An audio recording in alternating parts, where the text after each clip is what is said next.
ఆమేన్. నిలబడిన అదే రీతిగా మనం అందరం కూడా మన పరిశుద్ధ గ్రంథమును తెరిచి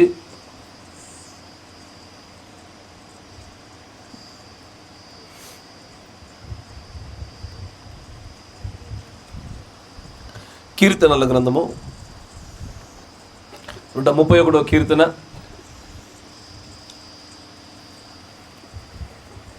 131వ కీర్తన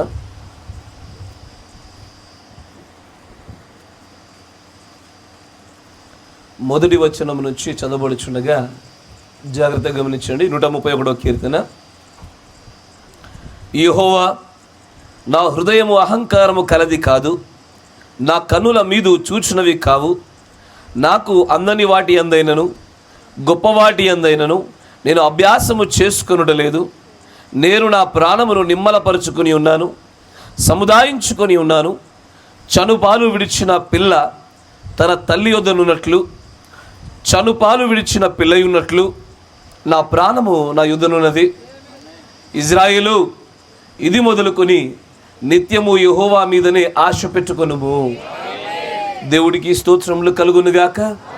మీరు నిలబడిన రీతిగానే తలలో చండి కళ్ళు మూసుకొని చిన్న ప్రార్థన చేసుకుందాం. మహాపరిశుద్ధుడైన మా ప్రియమైన ప్రభువైన యేసుక్రీస్తు దేవా, నీ నామానికి ఘనతగా ఉండున్నటువంటి ఒక గొప్ప కార్యముగా మమ్ములను అందరినీ కూడా మీరు ఇక్కడ సమకూర్చినారు. ఏ కార్యాలైతే మీరు చేసి ఉన్నారో వాటన్నిటిని బట్టి కూడా ప్రభా మేము అందరం ఆనందపడుతూ ఉండగా నిన్ను గురించి అధికమైనటువంటి విషయాలు తెలుసుకోవాలని మేము ఆశపడతా ఉన్నాము. నాయన, నీ ఉద్దేశము, నువ్వు పంపినటువంటి గడియ వర్తమానికుడి యొక్క ఉద్దేశము కూడా నీ వాక్యమునందు నిన్ను గురించి అధికమైన సమాచారము తెలుసుకొనుటయు నిన్ను సంతోషపెట్టుడై ఉండగా మేమందరం కూడా ప్రభా ఆ దిశకు అడుగులు వేయబోచుండగా నీ ఆత్మాభిషేకమును మా అందరిపైన కుమ్మరించమని ప్రార్థన చేస్తా ఉన్నాము.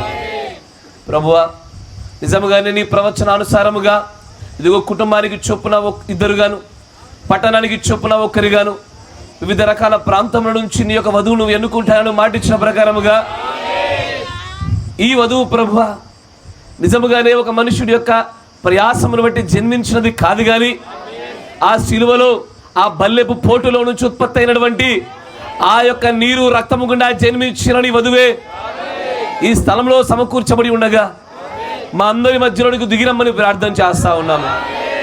బోధింపదగిన ఆత్మ నాకును, గ్రహింపు శక్తిని ప్రియమైన పిల్లలకు దయచేసి నువ్వు చేసిన గొప్ప కార్యములను నిన్ను గురించి అధికమైన సమాచారాన్ని వింటూ మేము ఆనందపడినట్లుగాను, నిన్ను సంతోషపెట్టినట్లుగాను, నిన్ను ఆరాధించినట్లుగాను ఒక అద్భుతమైన అవకాశముగా ఈ చక్కటి సమయాన్ని మీరు మాకు దయచేసి ఉన్నది మీకు కృతజ్ఞతలు ప్రభువా.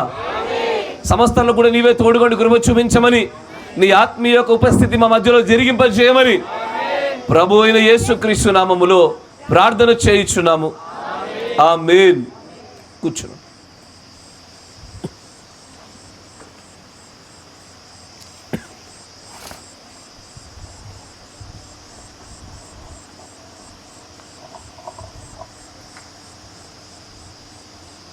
దేవుడికి స్తోత్రములు కలుగునుగాక. ఆమేన్. అయ్యో, మీ దగ్గర శబ్దాలు సరిగ్గా రావడంలే. మొన్న మధ్యలో ప్రవక్త గారు చెప్పిన ఒక కొటేషన్ చూపించా. ఎక్కడికి వెళ్ళి నాకు ఇది తప్పేటట్టుగా లేదు. ఆయన ఏమంటాడంటే, పరిశుద్ధాత్మని పొందుకొని ఉన్నామని చెప్పుటకు కొన్ని సూచనలు ఉన్నాయి అన్నాడు ఆయన. ఆ సూచనల్లో ఆయన చెప్పిన ప్రాముఖ్యమైన ఒక సూచన ఏంటంటే, దేవుడి యొక్క ప్రతి మాటకి they will punctuate every word of God with an amen. Amen అను వారు దేవుడు ఆత్మను పొందుకొని ఉన్నారని చెప్పడానికి ఒక మంచి సాదృశ్యం అంటాడు ఆయన. నువ్వు ఆత్మను పొందుకొని ఉన్నావా? దేవుడు ఆత్మగా. మరి ఖచ్చితంగా అది ఏం ప్రొడ్యూస్ చేయాలా? అది ఆమెని ప్రొడ్యూస్ చేయక తప్పదు. అది ఎస్ ఆర్ నో? ఖచ్చితంగా మనలో ఉండే బీజము ఆ బీజ సంబంధమైన ఫలములను ఖచ్చితంగా ఉత్పత్తి చేస్తుంది అది. కాబట్టి మీరేమై ఉన్నారో దానిని ప్రదర్శించండి. ఇక్కడ సంతోషము కూడి వచ్చిన మీ అందరికీ కూడా నా హృదయపూర్వకమైన వందనాలు మరి శుభములు తెలియజేస్తా ఉన్నాను. దేవుడు మిమ్మల్ని అందరూ కూడా దీవించును గాక. మీ అందరి ప్రయాణాల్లోనూ ఏర్పాట్లోనూ ప్రభు గొప్ప కృప కనపరిచినారు. మిగతా సందర్భంలో కూడా ఈ యొక్క వాక్య పరిచయంలో కూడా ఆయన అలాగే కృప ఖచ్చితంగా కనపరుస్తారైనా. మనము ఈ రోజున ఉన్నటువంటి ప్రత్యేక సందర్భం మనకు తెలుసు, వీనింగ్ కదా.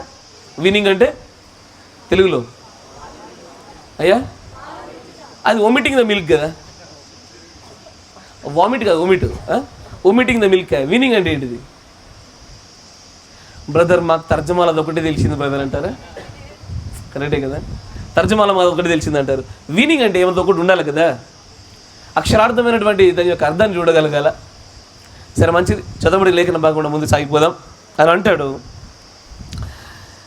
దావీదు యొక్క కీర్తన 131లో చూస్తే, యెహోవా నా హృదయము అహంకారము గలది కాదు, నా కన్నులు మీదు చూచున్నవి కావు. నాకు అందని వాటి అందైనను గొప్ప వాటి అందైనను నేను అభ్యాసము చేసుకొనటలేదు. నేను నా ప్రాణమును నిమ్మలపరుచుకొని ఉన్నాను, సముదాయించుకొని ఉన్నాను. చనుపాలు విడిచిన పిల్ల తన తల్లి వద్దనున్నట్లు, చనుపాలు విడిచిన పిల్ల ఉన్నట్లు నా ప్రాణము నా యుద్ధనున్నది. ఇక్కడ దావీదు గారి యొక్క కీర్తనలో మీరు చూస్తూ ఉంటే ఆయన తన యొక్క ప్రస్తుత ఆత్మీయ స్థితిని గురించి మాట్లాడుతూ తానున్న స్థితిని చక్కగా వివరించే ప్రయత్నం చేస్తూ, నేను అహంకారం కలిగినటువంటి పైకి చూసేటువంటి చూపు కలిగినవాడిగా నేను లేను. ఇప్పుడు ఒకప్పుడు ఉండేనేమో, ఇప్పుడైతే ఆ చూపు లేదు. మరీ ప్రాముఖ్యంగా చెప్పాలంటే నన్ను నేను నిమ్మలపరుచుకున్నాను, నన్ను నేను సముదాయించుకున్నాను. ఐఎమ్ ఎట్ మై పీస్ కదా. మీరు ఒకసారి దాన్ని ఇంగ్లీష్లో ఆ మాటను చూస్తే, surely I have behaved and quieted myself. అంటే నేను చక్కగా ప్రవర్తిస్తున్నాను, అంతేకాకుండా నేను నిమ్మలంగా ఉన్నా. ఏంటి నిమ్మలంగా ఉండడం గురించి ఎందుకు మాట్లాడుతున్నాడు ఆయన? మాట్లాడుతూ దానిని మరి ఒక సందర్భంతో పోలుస్తున్నాడు. ఏ సందర్భం అది? చనుపాలు విడిచినటువంటి పిల్ల తల్లి వద్ద ఉన్నట్లుగా ఇప్పుడు నేను ఉన్నానయ్యా. ఈ పోలికలకు దేన్నో ఒక విషయాన్ని ఆయన కనపరుస్తూ ఉన్నాడు. ఏంటది అంటే, పుట్టిన బిడ్డ ఎవరైనా సరే పుట్టినది మొదలుకొని ఇంచుమించు దాదాపు 6 నెలల వరకు మీరు చూస్తే పరిపూర్ణంగా తమ యొక్క పోషణ అంతా కూడా తల్లి మీద ఆధారపడి ఉంటుంది. వారికి నీరు కూడా తాగించడం జరగదు, నీళ్ళు కూడా తాగించకూడదు కదా, నీళ్ళు కూడా తాగరు, ఏది తీసుకోరు. వారికి ఎల్లవేళలా కూడా తల్లి దగ్గరే ఉండాలి, తల్లి మీద పరిపూర్ణంగా ఆధారపడి ఉంటారు. వారికి తెలిసిన భాషలో ఒకటే క్యారు ఎసారును క్యారు మనం ఏడవడం తప్ప మరొక భాష తెలీదు. వాడికి చిరాకేసిన ఏడుస్తాడు, కరెక్టేనా? ఆకలేసిన ఏడుస్తాడు, డైపర్ నింపిన ఏడుస్తాడు, కరెక్టేనా? ఇంకా భయపడ్డా ఏడుస్తాడు, బోర్ కొట్టిన ఏడుస్తాడు వాడు. అయ్యా ఈ మాటలకు తల్లులు ఎంత చక్కగా నవ్వుతున్నారు, కరెక్ట్గా నేను చెప్పింది. చివరికి బోర్ కొట్టినా కూడా ఏడుస్తాడు. అదేందో మరి టార్గెట్ చేసినట్టు ఈ అర్ధరాత్రులే బాగా టార్గెట్ చేస్తారు వీళ్ళు కదా. మిడ్ నైట్లోనే మంచి టార్గెట్ టైం చూసుకొని చూస్తారు మమ్మీ డాడీ పడుకున్నా అనుకుంటాడు, చలో ఇప్పుడు ఆడుకునే టైం ఉందనుకుని క్యారమ్ మొదలు పెడతాడు, కరెక్టేనా? కానీ ఒకసారి చనుపాలు విడిచిన తర్వాత, అంటే పాలు తాగడం అనేటువంటిది విడవడము అంటే పూర్తిగా వదిలేయడం అని కాదు. ఇప్పుడు 6 నెలలకి పాలు తాగిస్తున్నటువంటి పిల్లవాడికి లేదా బిడ్డకి మెల్లగా ఘనమైన పదార్థాలు అలవాటు చేస్తారు. కొంత దృఢమైనవి, కొంత బలమైనవి, కొంత అరిగించుకోవడానికి ఈజీగా ఉండేటట్టుగా కొన్ని పదార్థాలు ప్రవేశపెడతారు. ప్రవేశపెట్టాక వెంటనే పాలు మానేస్తారా? హలో, మరి ఎందుకు పాలు విడిచడం గురించి మాట్లాడుతున్నారు? పాలు విడుస్తారా? విడవరు కదా. పాలు విడుచుట అనేటువంటిది క్షణమాత్రంలో జరిగే కార్యం కాదు. Weaning is not a eye blink event. కనురెప్పపాటులో జరిగేటువంటి కార్యక్రమం వీనింగ్ కాదు. వీనింగ్ అంటే ఒక ప్రత్యేకమైన పరిస్థితులలో నుంచి మరొక పరిస్థితుల్లోనికి, ఒక అలవాట్లలో నుంచి మరొక అలవాట్లలోనికి నెమ్మదిగా తీసుకెళ్ళడాన్ని వీనింగ్ అంటారు. అయ్యా సరే జాగ్రత్తగా గమనించండి, మీ మొహాలు చాలా వాడిపోయినాయి. ప్రారంభానికి వాడిపోతేటగా ఇప్పుడు ఎన్నడైనా దిక్కుతొచ్చక చల్లటి నీళ్ళు స్నానం చేయాల్సి వచ్చింది అనుకోండి, ఏం చేస్తారు?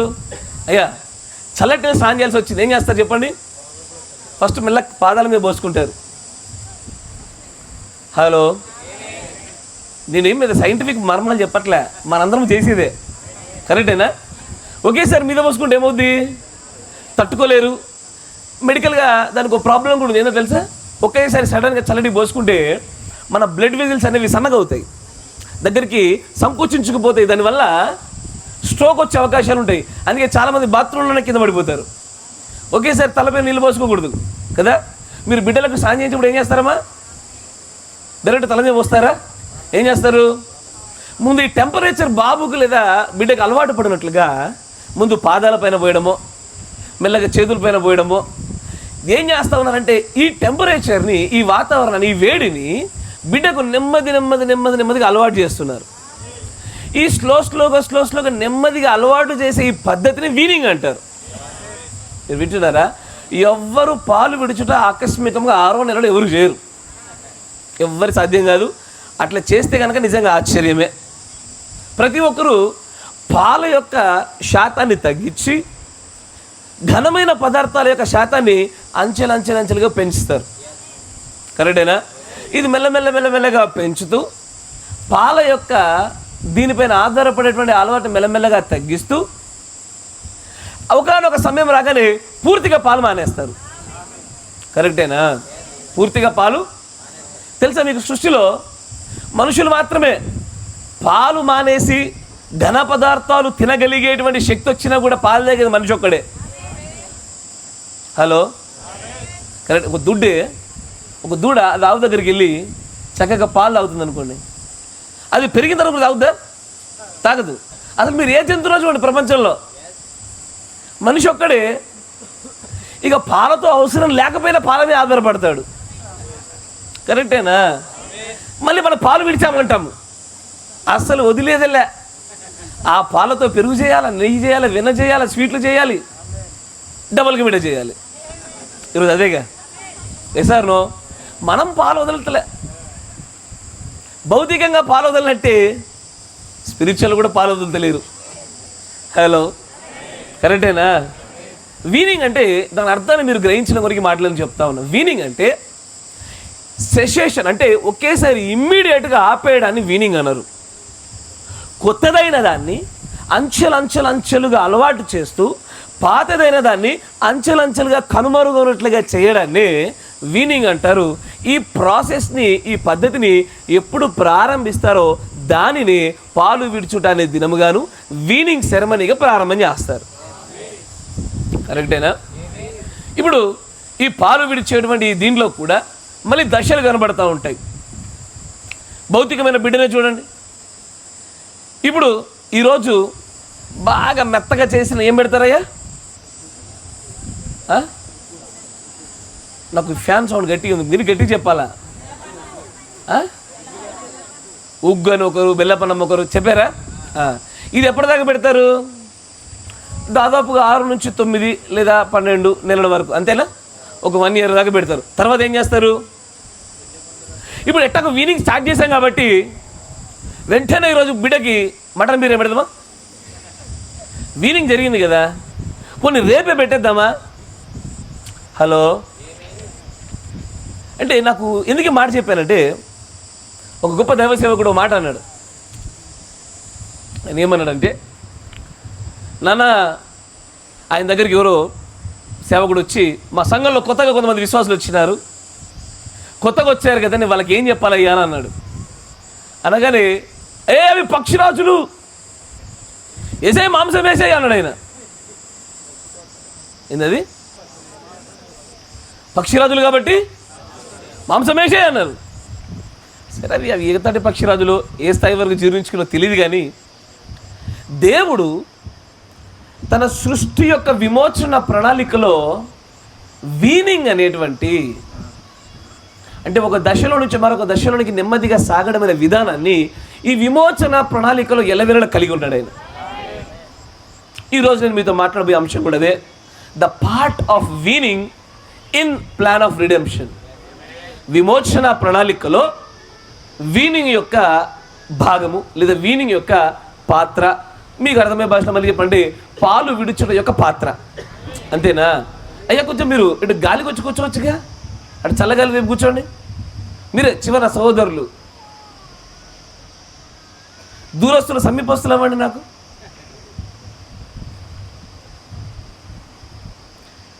నేను మెల్లగా మాట్లాడుతున్నప్పుడు మిమ్మల్ని చూసి గట్టిగా అరుస్తున్నా, అంటే మీకు వినబడుతుందో లేదో అని. సరే మంచిది. అయ్యా అరే నన్ను చూడాలి, నేను మాట్లాడుకొచ్చేపు నన్ను చూడాలా, దెబ్బలు తినొద్దు మళ్ళీ. ఇప్పుడు దేవుడి యొక్క గొప్ప విమోచన ప్రణాళికలో వీనింగ్ అనేటువంటిది దేవుడు సృష్టి ఆరంభంలోనే కలిగి ఉన్న గొప్ప ప్రణాళిక. మీకు ఒక ఉదాహరణ చెప్తా. వీనింగ్ అంటే బైబిల్ యొక్క పరిభాషలో చాలా రకాల అర్థాలు కనబడుతుంటాయి. ఇంచుమించుగా 5-6 రకాల యొక్క కాన్సెప్ట్లు కనబడుతుంటాయి, 5-6 రకాల యొక్క అర్థాలు కనబడుతూ ఉంటాయి. వాటన్నిటి గమనిస్తాం మనం మీరు వచ్చిన దాంట్లో. మీరు మొట్టమొదటిగా చూస్తే ఆదాము అవ్వల్ని తయారు చేసిన విధానానికి వారి తర్వాత వచ్చినటువంటి పిల్లల యొక్క సంతతి విధానానికి వ్యత్యాసం ఉంది. ఆదాము అవ్వల్ని ఎలా తయారు చేశాడు? చిన్న బిడ్డలను చేసి ఉయ్యాలలేసి ఊపినట్టుగా లేదుగా. వారు నేరుగా he made them the complete matured persons. వారికి వీనింగ్ అనేది అవసరం లేనటువంటి పరిపూర్ణమైన సృష్టిలో ఉన్నారు వాళ్ళు. They don't need any weaning, అవసరం లేదు వాళ్ళకి. నేరుగా పరిచయం చేసేయడమే. కరెక్టేనా? నేరుగా పరిచయం చేయడమే. మనకిప్పుడు వేరుగా ఉంది. ఆయన దగ్గరికి అవ్వను తీసుకొచ్చేప్పుడు కూడా డైరెక్ట్ మ్యారేజే. మన దగ్గరనే పెళ్లి చూపులు, ఎంగేజ్మెంటు, మ్యారేజు, రిసెప్షను. అరే ఇవన్నీ పెళ్ళిలో భాగమయ్యా. ఒకప్పుడు పెళ్లి చేయడం అంటే చాలా ఈజీ. ఎలా చేశాడు ఆయన? నా ఎముకలో ఎముక, నా మాంసంలో మాంసము, నాలోంచి తీయబడింది కాబట్టి నారి, చలో నా భార్య అయిపోయింది. ఇప్పుడు అట్లాంటివి కుదరదు. దానికి ఇప్పుడు చట్టప్రకారం ఇంత పెద్ద ప్రొసీజర్ ఉంది, వాక్యానుసారంగా చాలా పెద్ద ప్రొసీజర్ ఉంది. ఇప్పుడు ఒకేసారి పరిపూర్ణమైనటువంటి మెచ్యూర్డ్ పర్సన్స్గా సృష్టి చేసినటువంటి దేవుడు ఆ తర్వాత ఉన్నటువంటి తరాలు ఉత్పత్తి అయ్యే చోట మాత్రము చిన్న చిన్న బిడ్డలు ఉత్పత్తి చేయడం మొదలుపెట్టాడు. ఏం జరిగింది అంటే వధువు యొక్క వృక్ష పునరుద్ధరణలో మీరు మాట చూడాలా. దేవుడి యొక్క ప్రవక్త అంటాడు, ఇన్ 4 స్టేజెస్, 4 దశల్లో దేవుడు ప్రతిదాన్ని మళ్ళీ తిరిగి నిలబెడతాడు. ఆయన దేవుడు పడిపోయిన ప్రతిదాన్ని నిలబెట్టాలంటే 4 దశలకు ఉన్నది జరగాల. ఇప్పుడు నేను మీకు వీనింగ్ని సృష్టిలో చూపించే ప్రయత్నం చేస్తూ ఉన్నా. We are observing the weaning in the creation part.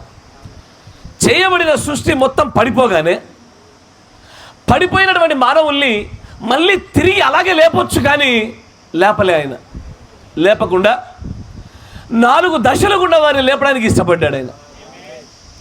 ఈ 4 దశల్లో మీరు చూస్తుంటే ఒకేసారి తీసుకెళ్ళొచ్చుగా, అది చేయలే. ఒక దశలోంచి మరొక దశకి, మరొక దశలోంచి మరొక దశకి, అక్కడి నుంచి మరో దశకి, అక్కడి నుంచి పరిపూర్ణ దశకి తీసుకెళ్ళాడు. ఈ ప్రాసెసే వీనింగ్ అంటారు. నా మాట వింటున్నారా? దానినే వీనింగ్ అనేటువంటిది క్రమం కూడా తీసుకెళ్తారు. ఆదాము అవ్వలకు పుట్టినటువంటి బిడ్డలు ఖచ్చితంగా పాల మీద మాత్రమే ఆధారపడి పెరిగి వీనింగ్ అవసరమయ్యేటువంటి ఒక తరాన్ని ఉత్పత్తి చేయగలిగారు. కరెక్టేనా? Yes or no? కానీ ఒకసారి ఆలోచించండి, మళ్ళీ ఇదే క్రమము మనం పరిపూర్ణతకు చేరగానే మళ్ళీ కనబడదు. అక్కడ ఈ జంతు క్రమమైనటువంటి ఉత్పత్తి ఉండదు, పాలిచ్చుట అసలుగే ఉండదు. అక్కడ సృష్టి అంతా కూడా వేరుగా నడుస్తూ ఉంటుంది. అప్పటికే పరిపూర్ణమైన వధువు తయారై ఉంటుంది కనుక ఇక సృష్టి జరగదు. కరెక్టేనా? మీకు ఒక విషయం చూపిస్తా. యెషయా గ్రంథము ఒక వచనం కూడా మేము ముందు తీసుకెళ్తాను. ప్రారంభంలోనే కొంచెం లోతుల్లోకి వెళ్ళి తర్వాత పైపైన తేలియాడదాం. యెషయా గ్రంథము 11వ అధ్యాయము 6వ వచనం నుంచి గమనించినట్లయితే,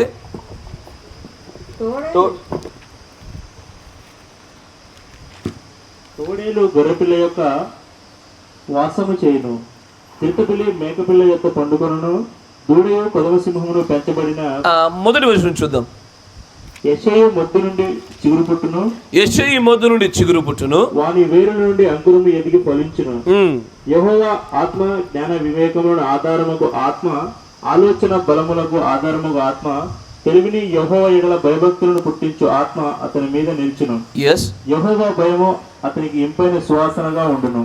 కంటి చూపును బట్టి అతడు తీర్పు తీర్చడు, తాను విను దానిని బట్టి విమర్శ చేయడు. ఇప్పుడు ఇక్కడ మాట్లాడుతున్నటువంటి యెషయి చిగురు ఎవరు? ప్రభు అయిన యేసుక్రీస్తు వారే. Yes or no? ఆమేన్. తర్వాత చూడండి, ఇప్పుడు 5వ వచనం నుంచి గమనించండి. అతని నడుమునకు నీతియు అతని తుంట్లకు సత్యమును నడికట్టుగా ఉండును. తోడేలు గొర్రెపిల్ల యొక్క వాసము చేయును, చిరుతపులి మేకపిల్ల యొక్క పండుకొనును. దూడయు కొదమసింహమును పెంచబడిన కోడయు కూడుకొనగా బాలుడు వాటిని తోలును. ఆవులు ఎలుగులు కూడి మేయును, వాటి పిల్లలు ఒక్కచోటనే పండుకొనును. ఇప్పుడు చూడండి, గొర్రెలు, మేకలు, తోడేలు ఒకే చోట పెరుగుతున్న సందర్భము, ఎడ్లను మరియు ఎలుగులు ఒకే చోట వాటి పిల్లలు కూడా కలిగి ఉంటున్న సందర్భములు, ఇంకొంచెం ముందుకెళ్ళి చూస్తుంటే సింహం కూడా గడ్డి మేయించిన సందర్భాల గురించి మాట్లాడతాడు ఆయన. ఈవెన్ ద లయన్స్, సింహాలు గడ్డి తినేటువంటి కాలం అంటున్నాడు ఆయన. కరెక్టేనా? ఇంకొంచెం ముందుకు చదవండి, మీరు గ్రహించగలుగుతారు. అని అంటాడు, ఆవులు ఎలుగులు కూడి మేయును, వాటి పిల్లలు ఒక చోటనే పండుకొనును. ఎద్దు మేయునట్లు సింహము గడ్డి మేయును. పాలు కుడుచు పిల్ల నాగుపాము పుట్ట యొద్ద ఆట్లాడును. మిడినాగు పుట్ట మీద పాలు విడిచిన పిల్ల తన చెయ్యి చాచును. ఇప్పుడు యెషయా గ్రంథంలో ఈ 11వ అధ్యాయంలో మాట్లాడుతున్న ఈ మాటలు ప్రస్తుత కాలం గురించి అయితే మాట్లాడతలా. ఎందుకంటే ఈ రోజున సృష్టిలో ఇవన్నీ కలిసి సహవాసము చేయొచ్చు, ఒకదానినొకటి భక్షించున్నట్లుగా మనం చూస్తున్నాం, కానీ ఒకదానినొకటి కలిసి సహవాసం చేస్తున్నట్టు చూడట్లే. కరెక్టేనా? మరి సింహము గడ్డి మేసే కాలం ఏది? హలో, సింహం గడ్డి వేసే కాలము. మరి కొత్త భూమి కొత్త ఆకాశాలు ఏం చేస్తాయి? అప్పుడేం తింటాయ్యా? ఇప్పుడు ఎలుగులు ఎడ్లను కలిసి సహవాసం చేసేది ఎక్కడ? అరే, ఇదంతా 1000 ఏళ్ళ పరిపాలన. కొత్త భూమి కొత్త ఆకాశం అన్నింటిలో జరుగుతుందంటారా?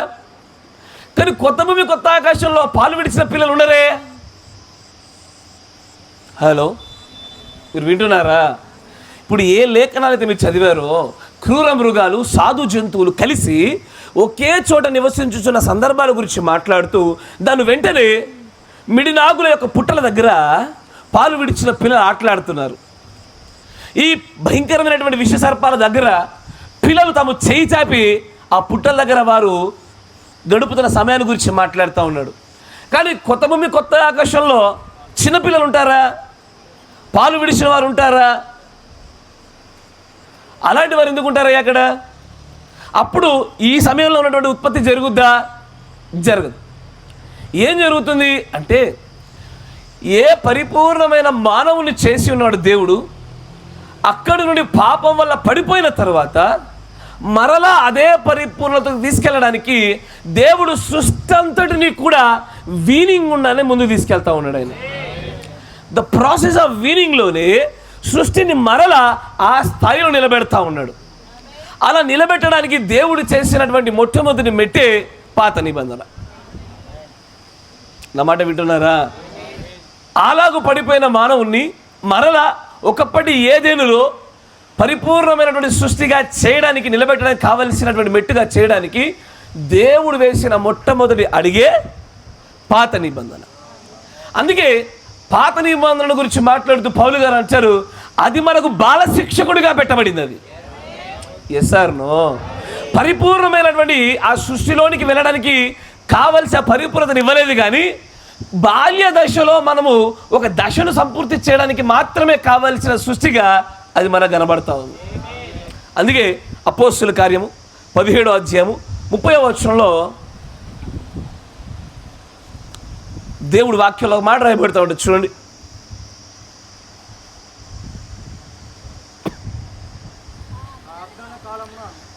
ఆ అజ్ఞాన కాలమున దేవుడు చూడండి, ఆ మొదటి దశను ఏమంటున్నాడు? అజ్ఞాన కాలమే. ఒక భౌతికమైనటువంటి మానవుడు కూడా పరిపూర్ణమైన మానవుడిగా మలచబడ్డే సమయంలో వాడు పాలు విడిచేటువంటి దశకు ఆ చుట్టుపక్కల ఉన్నప్పుడు ఖచ్చితంగా అజ్ఞానమే ఉంటుంది వారిలో. ఏ రకమైన జ్ఞానం వాళ్ళు నింపబడదు. వారు చిన్నపిల్లలే, వారికి ఏ జ్ఞానము లేదు, ఏ వివేచన లేదు. కరెక్టేనా? ఇప్పుడు ఈ రోజున ఒక పిల్లడు వచ్చి అనుకోండి ఫోన్ పడేశాడు, ఏమంటారయ్యా? అరే అనుకుంటాం, కానీ పిల్లని ఏం చేయలేము. ఎందుకంటే తెలియదు, వాడు చిన్నపిల్లవాడు, జ్ఞానం లేని వ్యక్తి. అదే జ్ఞానం లేని వ్యక్తి చేశాడు అనుకో, దండిస్తాం, ఖండిస్తామని. కరెక్టేనా? దేవుడు పాత నిబంధనని సృష్టి మొత్తాన్ని వీనింగ్ అనేటువంటి ఒక గొప్ప ప్రాసెస్ గుండా పరిపూర్ణ మానవుని స్థితిలో నిలబెట్టడానికి పాత నిబంధనలు అజ్ఞానకాల దశగా ఎంచాడు ఆయన. అజ్ఞానకాల దశ అంటే చిన్నపిల్లల దశ, బాల శిక్షకుడు దశ. ఇట్స్ ఎ వెరీ వీనింగ్ స్టేజ్లో ప్రాథమిక దశ అది. ఇప్పుడు ఈ దశలో ఏం జరుగుతుంది చూడండి అని అంటాడు, ఆ అజ్ఞాన కాలంలో దేవుడు చూచి చూడనట్టుగా ఉండను. చూచి చూడనట్టు ఎవరి పట్ల ఉంటాడు ఆయన? పాలు తాగే పిల్లల పట్ల ఉంటాడు. ఏసారునో?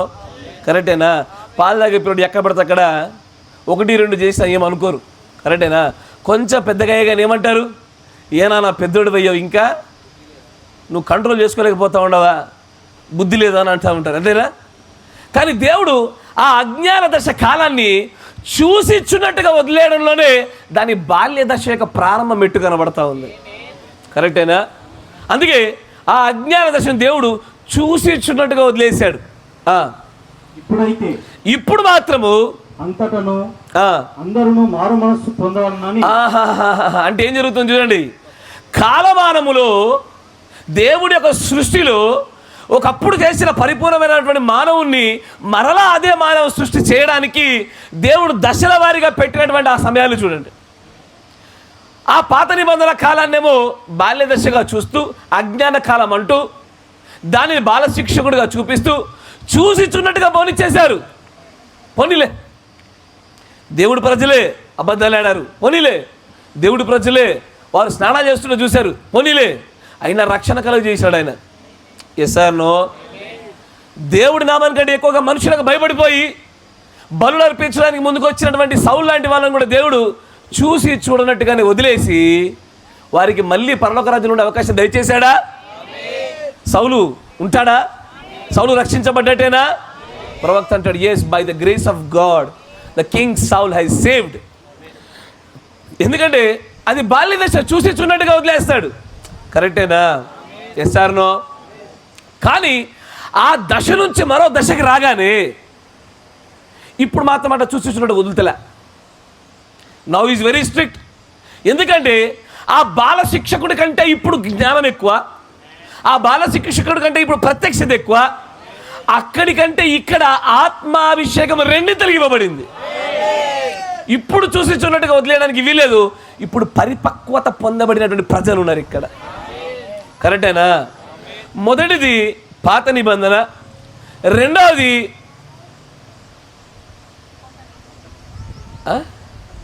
చెప్పాలి, రెండవది అయ్యా కొత్త నిబంధన. మొదటి మెట్టు పాత నిబంధన, రెండవ దశలోనికి ఆయన తీసుకొస్తున్నది సంఘకాలాలు. నా మాట జాగ్రత్త వినాలా? డ్యూరింగ్ ద చర్చెస్, ఈ సంఘకాలాల పరిధిలోనే, ఈ కాల పరిమితిలోనే మరలా పడిపోయిన మానవుణ్ణి మరలా తిరిగి లేపడానికి ఆయన వాడుకున్న రెండవ మెట్టు ఇక్కడ. ఈ రెండవ మెట్టులో ఇక్కడ మాత్రం దేవుడు చూసి చూన్నట్టుగా ఎంత మాత్రం వదలడు. కానీ సంఘకాలాల రీతిగా నెమ్మది నెమ్మది వదులుకుంటూ వచ్చాడు ఆయన. నా మాట జాగ్రత్త వినాలా? ఒకేసారి వృక్షము ఫలం ఉత్పత్తి కాదుగా. మార్టిన్ లూథర్ గారి కాలంలో గట్టిగా బల్లగుద్ది బోధ చేసినాడు, బయటికి వెళ్ళి చుట్ట తాగినాడు. ఎస్ఆర్నో? కొంత వాక్యము నీతికరణ వచ్చినా కూడా దాని నుంచి ఇంకొంత వీనింగ్ తీసుకొచ్చినాడు. మరికొంత వేరే ఎక్కువైన ఆహారము, ఎక్కువైన దశ, ఎక్కువైన శక్తిలోనికి దేవుడు నడిపించినాడు. జాన్ వెస్లీ గారి కాలంలోకి తీసుకొచ్చినాడు. ఇక్కడ నీతీకరణ, శుద్ధీకరణ రెండు ఉన్నప్పటికీ కూడా పరిపూర్ణత ఇంకా చేర్చబడలే. ఇక్కడ నుంచి మళ్ళీ లవోదిక కాలాన్ని తీసుకొచ్చినాడు. అజ్ఞాన కాల దశ కంటే ఈ దశలో మానవులలో spiritual resurrection has already happened అనే స్టేజ్ తీసుకొచ్చాడు. ఇక్కడ ఆత్మీయమైనటువంటి ఎత్తబాటు జరిగింది అని చెప్పబడే స్థాయికి పిల్లలు ఎదిగించుకుని తీసుకొచ్చినాడు. కరెక్టేనా? ఇది రెండవ దశలోకి తీసుకొచ్చాడు. సృష్టి మొత్తాన్ని తిరిగి మళ్ళీ మానవులను అదే ఏదైనా స్థలంలో నిలబెట్టగలగాల. మీరు వింటున్నారా? ఇప్పుడు ఈ రెండవ దశలో నుంచి తీసుకొచ్చిన మూడవ దశ ఏదంటే మనం చదివిన యెషయా గ్రంథం 11వ అధ్యాయం యొక్క మిలీనియం, 1000 ఏళ్ల పరిపాలన. 1000 ఏళ్ల పరిపాలనకు వచ్చేసరికి ఏం జరిగింది? మరింతగా దేవుడు మనుషులు ఇంకా వీనింగ్లోకి తీసుకొచ్చినాడు, మరింత కొత్త దశలోకి తీసుకొచ్చాడు. ఈ రెండవ దశలో మనము మూడవ దశలోకి వెళ్ళగానే అధికారులమయ్యాము, పరిపాలకులమయ్యాము, సృష్టిపైన అధికారాన్ని పొందుకోగలిగాము, నిత్యత్వాన్ని సంపాదించుకోగలిగాము. అప్పటికే యెరూషలేం బయట ఉన్నటువంటి కాలం అనే పరిమాణాన్ని పూర్తిగా మన నియంత్రణలో పెట్టగలుగుతూ ఉన్నాము. అయినను అక్కడ మరణం మాత్రం ఇంకా నిలబడే ఉంది. కరెక్టేనా? ఇంకా మరణం నిలబడే ఉంది. క్రూర జంతువులు, సాధు జంతువులు కలిసి నివసించే కాలం అయి ఉన్నప్పటికీ కూడా ఇంకా చనుపాలు తాగేటువంటి పిల్లలు ఉన్నారు అక్కడ. Yes or no? వారికి ఏ హాని లేకుండా మిడిలాగులు ఉండేటువంటి పుట్టల దగ్గర ఆడుతున్నారే కానీ ఇంకా పరిపూర్ణతకి రాలే. ఈ పరిపూర్ణత ఎక్కడొస్తున్నాయంటే 4వ మెట్టు దగ్గర రావాలి. ఆ 4వ మెట్టే కొత్త భూమి, కొత్త ఆకాశం. అమ్మ నా మాట జాగ్రత్త వినాలా? కొత్త భూమి, కొత్త ఆకాశం. ఇక్కడ చిన్నపిల్లలు లేరు, ఇక్కడ వీనింగ్లు లేవు, ఇక్కడ పాలు లేవు, ఇక్కడ సంపూర్ణమైనటువంటి పరిపూర్ణత కనబడతా ఉంటుంది. కరెక్టేనా? మొదటిది పాత నిబంధన, రెండోది సంఘకాలాలు, మూడోది 1000 ఏళ్ల పరిపాలన, 4వది కొత్త భూమి, కొత్త ఆకాశం. కరెక్టేనా? ఒకసారి ఈ 4 దశలను దేవుడు ప్రవక్త చెప్పిన ఒక 4 ప్రత్యేకమైన మెట్లతో మీరు కనుక పోల్చి చూస్తే 4వది పరిపూర్ణత. Yes or no? 4వది పరిపూర్ణత. ఈ పరిపూర్ణత క్రీస్తుకే సాదృశ్యము, ఛాయల్లో యోసేపుకి సాదృశ్యము. కరెక్టేనా? 3వది మిలీనియం. కరెక్టేనా? మిలీనియంకి సాదృశ్యము, 1000 ఏళ్ల పరిపాలనకు సాదృశ్యము. ఇది పాత నిబంధనలో మీరు కనుక చూస్తే కృపకు సాదృశ్యము. హలో, మీరు వింటున్నారా? స్టార్టింగ్ లోతుల్లోకి వెళ్తున్నామా? పట్టుకునే ప్రయత్నం చేయండి. మొదటిది పాత నిబంధన, విశ్వాసం మూలంగా మాత్రమే నడిచింది. కరెక్టేనా? రెండవది సంఘకాలాలు, ఇదంతా కూడా దైవీకమైన ప్రేమతో మాత్రమే నడిచింది. హలో, నా మాట మీరు వింటున్నారా? పరిపూర్ణ మానవుని స్వరూపం చూసారా? ఈ పైన వచ్చే తలరాయి పైన ఏం రాసి ఉంటుంది? ప్రేమే. ఈ రెండవది ప్రేమ, ఇది సంఘకాలాలను మాత్రమే బలంగా నడిపించినటువంటిది. మూడోది మిలీనియం, 1000 ఏళ్ల పరిపాలన, ఇది కృపతో మాత్రమే నడిచేది. కరెక్టేనా? కానీ 4వ దశ ఏదైతే ఉన్నదో ఇది కొత్త భూమి, కొత్త ఆకాశము, యోసేపుకు సాదృశ్యమైంది. ఇది సర్వ పరిపూర్ణతని ఇచ్చేటువంటిది. ఇక్కడ పొరపాట్లు లేవిక, ఇక్కడ పాపములు లేవిక, ఇక్కడ జోడించబడాల్సింది, చేర్చబడాల్సింది లేదు. ఇక్కడ మొత్తం సర్వ సంపూర్ణతని నిలబెడతా ఉంటుంది అక్కడ. ఇప్పుడు ఏదెనులో ఏ సృష్టిలో ఆదాము అవ్వలు నిలబడ్డారో అలాంటి సృష్టి ఇక్కడ మళ్ళీ 4వ మెట్ల దగ్గరే కనబడుద్ది. కరెక్టేనా? ఇప్పుడు ఈ 3 మెట్ల కూడా 4వ మెట్ల దగ్గర తీసుకొచ్చింది ఏంటిది? ఇది ఒక దశ తర్వాత ఒక దశకి, ఒక మెట్టు తర్వాత ఒక మెట్టులోనికి దేవుడు వీనింగ్ చేస్తూ తీసుకొచ్చినాడు ఆయన. కరెక్టేనా? ఇది సృష్టి మొత్తాన్ని వీనింగ్ కూడా తీసుకొచ్చినాడు ఆయన. దానిని అంతటినీ ఈ రోజున చిన్న బిడ్డలో దాచిపెట్టాడు ఆయన. కరెక్టేనా? పరలోక రాజ్యం ఇలాంటి వారిది అని చెప్పడానికి గల కారణము, పరలోక రాజ్యం మర్మములన్నీ కూడా చిన్న పిల్లల్లో వాళ్ళ స్వభావాలలో వారిని మనం ఏ విధంగా హ్యాండిల్ చేయబోతా ఉన్నామో ఆ యొక్క సంస్థ సంధించే విధానంలోనే పరలోక రాజ్య మర్మాలని దాచిపెట్టబడ్డాయి. అందుకే చిన్నపిల్లలు ఆయన దగ్గర రానివ్వకుండా అడ్డగించిన ప్రతి ఒక్కరిని ఆయన కోపగించినాడు. ఆయన చాలా చిరాకు పడి మీరు అంత మాత్రం వాళ్ళని అడ్డగించకూడదు అంటాడు ఆయన. చిన్నపిల్లల్లో ఉండేటువంటి ఆ విధానం అలాంటిదే. ఇందుకు చిన్నపిల్లలందరూ కూడా పరలోక రాజ్యానికి వస్తారా? చిన్నపిల్లలందరూ పరలోక రాజ్యానికి వస్తారా? అయ్యా రారా? ఓకే, ఇంకో ప్రశ్న అడుగుతా. చిన్నపిల్లలు అంటే ఏ వయసు వరకు చిన్నపిల్లలు? 3 ఏళ్ళ వరకు ఉంటే చిన్నపిల్లలా? పోనీ 2 ఏళ్ళు ఉంటే చిన్నపిల్లలా? సంవత్సరం అయితే చిన్నపిల్లలు అంటారా?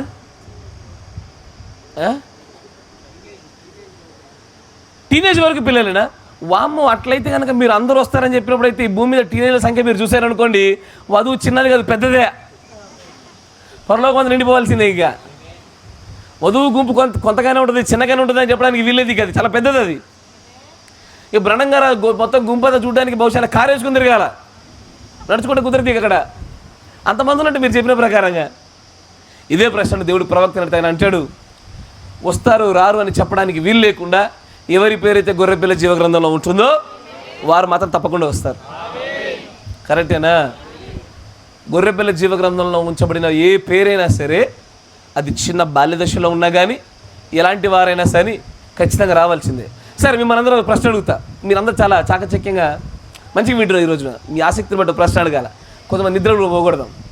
ఫర్ ఎగ్జాంపుల్, ఎత్తబాటులోకి 50 మంది రావాలనుకోండి. ఎంతమంది? 50 మంది రావాలి. ఇప్పుడు 50వ వ్యక్తి ఇప్పుడే పుట్టిండు. 49 మంది పుత్ర స్వీకారం అయిపోయింది. 49 మంది పుత్ర స్వీకారం దగ్గర వెళ్ళిపోయారు. 50వ వ్యక్తి ఇప్పుడే పుట్టిండు. ఈతపాటు ఎప్పుడు వస్తుంది?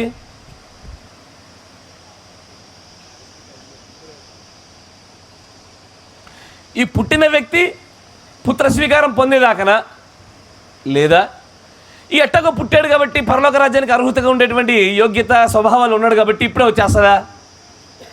ఎందుకంటే దేవుడి వాక్యం కానీ ప్రవక్తలు ఏమంటారు, దట్ ఫైనల్ నేమ్, ఆ చివరి పేరు రాయబడిన వ్యక్తి చేర్చబడేంత వరకే మనం ఇంక భూమి మీద ఉంటాం. కానీ ఒకసారి చేర్చబడగానే వెళ్ళిపోవాల్సిందే. ఇప్పుడు 49 మంది పుత్ర స్వీకార స్థాయికి వచ్చి 50వ వ్యక్తి ఇప్పుడే పుట్టాడు. ఇప్పుడు ఎత్తబడి జరుగుద్దా? లేదా 50వ వ్యక్తి కూడా పెరిగి పెద్దవాడైపోయి నీతికర శుద్ధీకరణ పరిశుద్ధాత్మ బాప్తిజం పుత్ర స్వీకారం దగ్గర వెళ్ళాలా? అయ్యా ఖచ్చితంగా. అంటే ఎత్తబడే సమయంలో బాల్య దశలు ఎవరు ఉన్నారంటారా?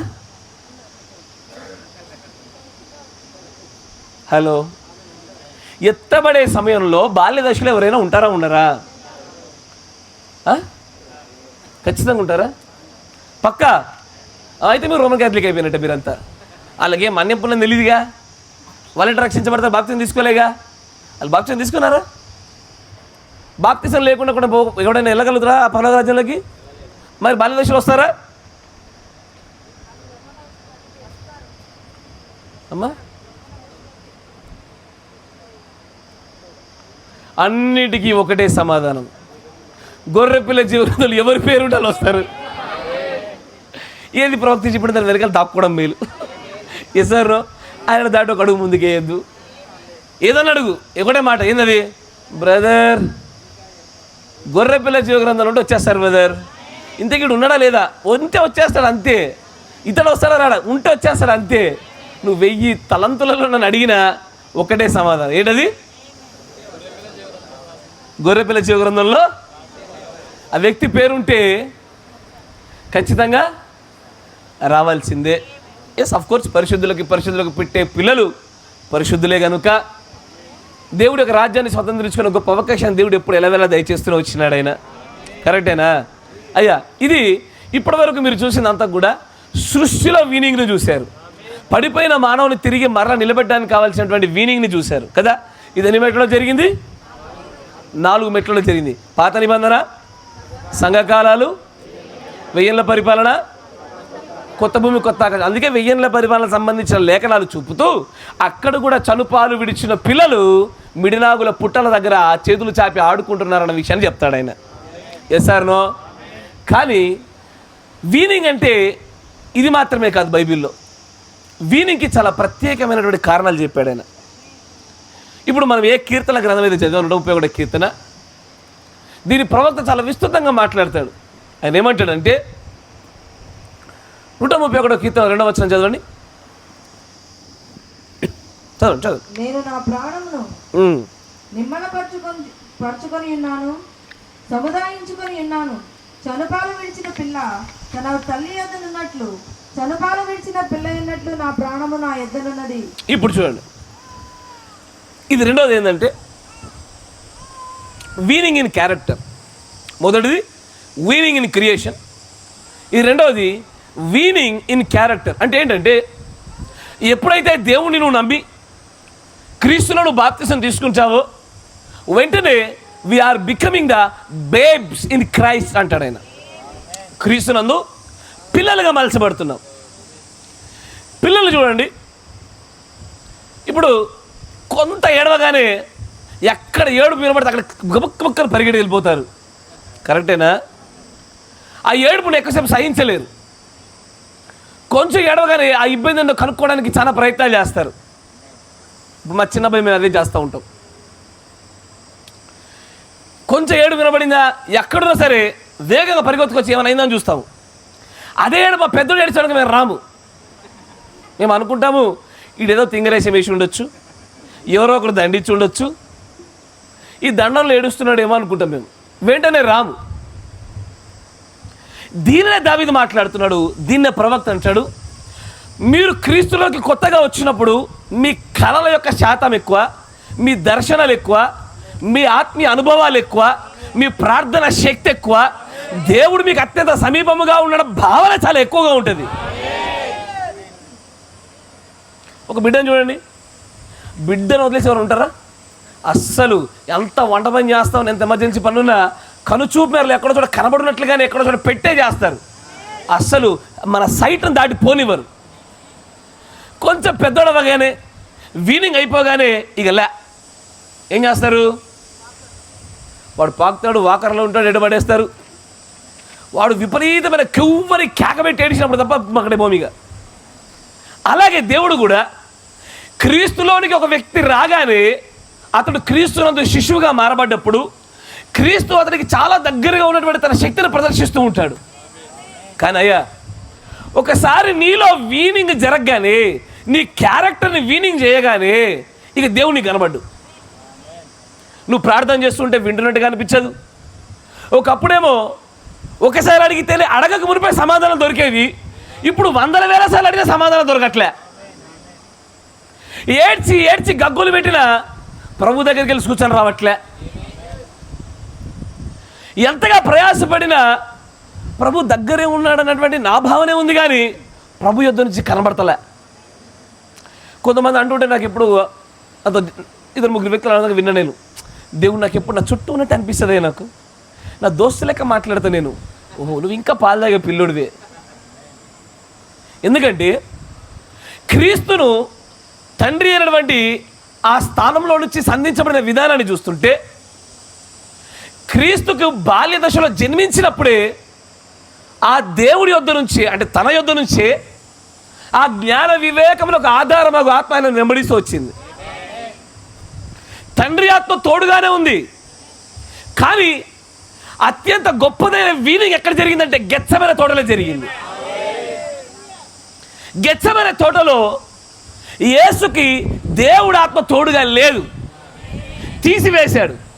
అప్పటి వరకు దగ్గరే ఉంచి ఓ నో ఒజ్జు అనుకుంటూ బాగా అల్లారు ముద్దుగా పెంచినటువంటి తన బిడ్డకు తన ఆత్మను దూరంగా జరిపి వీనింగ్ని మొదలుపెట్టాడు. ఇప్పుడు ఆ వీనింగ్లో తాను ఎలాగూ ప్రవర్తించాడన్న సంగతిని మనం ఎప్పుడు మాదిరిగా తీసుకోగలగాల. దేవుడు ప్రవక్త అంటాడు ఇదే, some times when I pray I don't feel God is very నై టు మీ. దేవుడు నాకు దగ్గరగా ఉన్నాడన్న సంగతి నాకు ఏర్పడతలేదు. నేను ప్రార్థన చేస్తుంటే నాకు తెలుసు మీలో కొంతమంది నేనున్న పరిస్థితుల్లో మీరు కూడా ఉన్నారని అంటాడు ఆయన. ప్రారంభంలో అంతే, ఎసారనో అంత. ఎందుకయ్యా, కొత్తగా చర్చికి రా, ఆ పాస్టర్ ఆ సంఘం నేను ఎట్లా చూస్తుంది? బ్రదర్ ప్రేజలాడు ఎసారనో. ఎందుకంటే నువ్వు ఈ సంఘానికి పసిబాలుడు కాబట్టి. కరెక్టేనా? తర్వాత ఒక్కసారి కొంతకాలం అవ్వగానే తెలియకుండానే మన మధ్యలో ఆ బంధాలలో వీనింగ్ ఏర్పడుతుంది. వీనింగ్ ఏర్పడి ఇప్పుడు ఉండదు. ఇక నేను చాలామంది బ్రదర్ నాకు కొంచెం ఇబ్బందులు ఇరుకులు చెప్పినప్పుడు నేను ఫోన్ చేయలే. బికాజ్ నాకు ఇవ్వబడిన ప్రత్యక్షతలో you are not a baby anymore, you are a meat eater. నువ్వు నిజంగా బేబీ అయితే నేను భుజాన్ని వేసుకొని తిప్పగలగాల. మీరు వింటున్నారా? If you are really a baby, నిజంగా బేబీ అయితే ఖచ్చితంగా బేబీకి ఇచ్చేంత అటెన్షన్ ఇవ్వక తప్పదు. దావీదు అంటాడు, చనుపాలు విడవక ముందు నిమ్మలంగా ఏ బిడ్డ ఉండదు, పడుకున్నప్పుడే ఉంటుంది.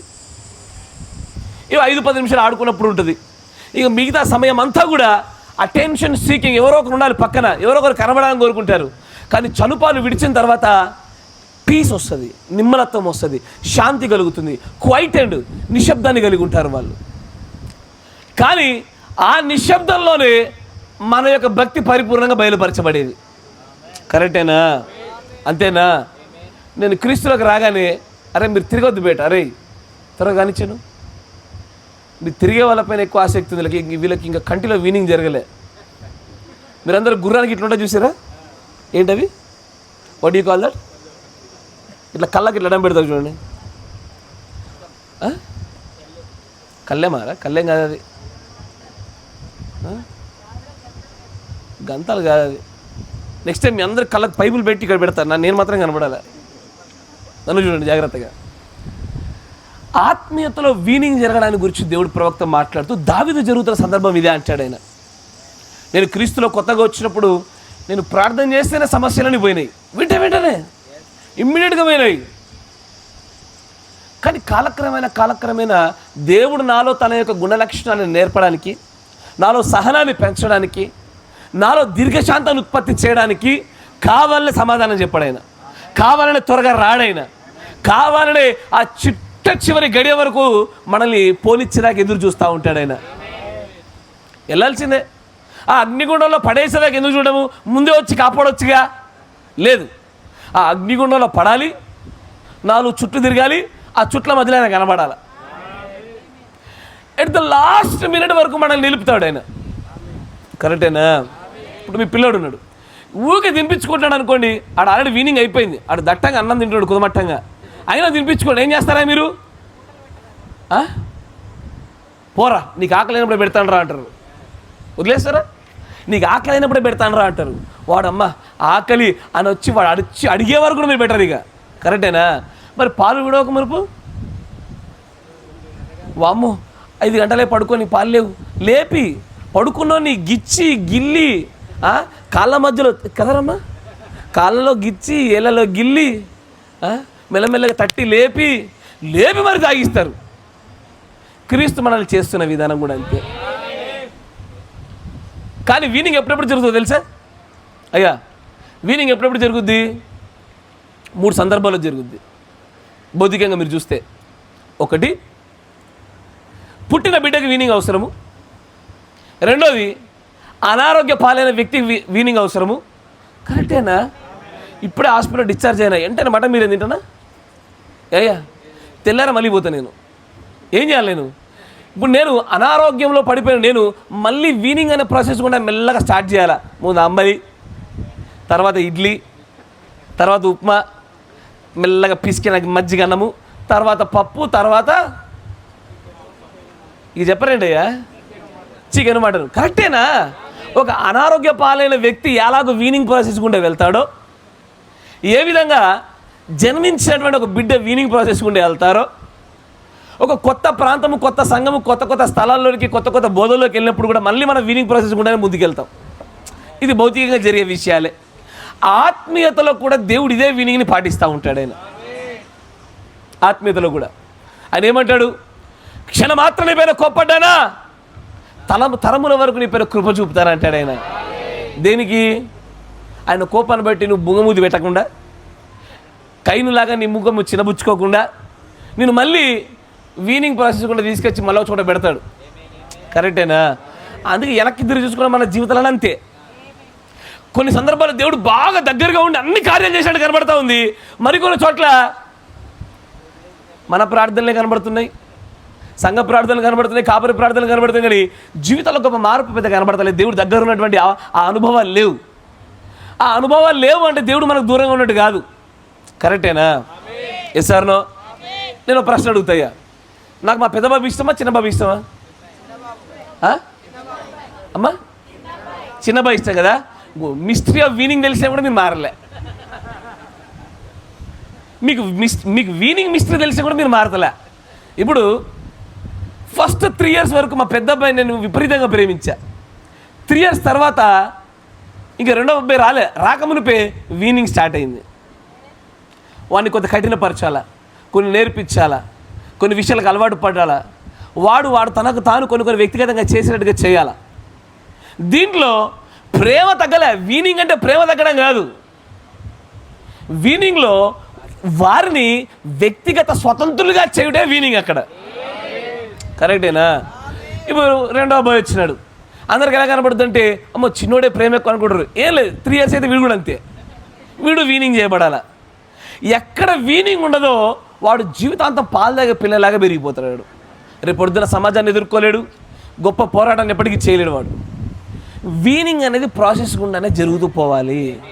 ఇప్పుడు నేను వీనింగ్ ప్రాసెస్ని మెయింటైన్ చేస్తున్నాను కాబట్టి నా పెద్ద అబ్బాయి అంటే నాకు ఇష్టం లేకుండా పోతుందా, వాడంటే నాకు ప్రేమ లేకుండా పోద్దా? కాదు కాదు. ఇదే తప్పిపోయిన కుమారుడు ఉదాహరణ మనం చూసేది. కరెక్టేనా? అయ్యో నేను తప్పిపోయినా, దేవుడిని ప్రేమిస్తా. నాయన నువ్వు తప్పిపోయినా కాబట్టి దేవుడిని ప్రేమించుడు. జాగ్రత్త, ఎక్కువ రోజులు ప్రేమించాడు వీనింగ్ ఉన్నంతసేపే. మళ్ళా నువ్వు వచ్చి స్థిరపడ్డ తర్వాత మళ్ళీ వీనింగ్ మొదలు పెడతాడు ఆయన. కరెక్టేనా? ఏ అమ్మ నువ్వు చెప్పు, హాస్టల్ నుంచి రాక నువ్వు ఇంటికి రాగానే మీ అమ్మ ఫస్ట్ రోజు నీకేం చేస్తుంది? చికెన్, మటన్ మొదటి 2 రోజులు అదే ఉంటుందా? ఆ 4 రోజుల తర్వాత ఏముంటుంది? మళ్ళీ వీనింగే. మీకు నార్మల్ రియాలిటీలో నీకు ఎప్పుడు మిమ్మల్ని వీనింగ్ చేయాల్సిందే. మీరు ఎంతన్నా ప్రయత్నం చేయండి. ఇప్పుడు తప్పిపోయిన కుమారుడు వచ్చిండు, గొప్ప విందు జరిగింది. రేపు చేస్తాడా? ఎల్లుండి చేస్తాడా?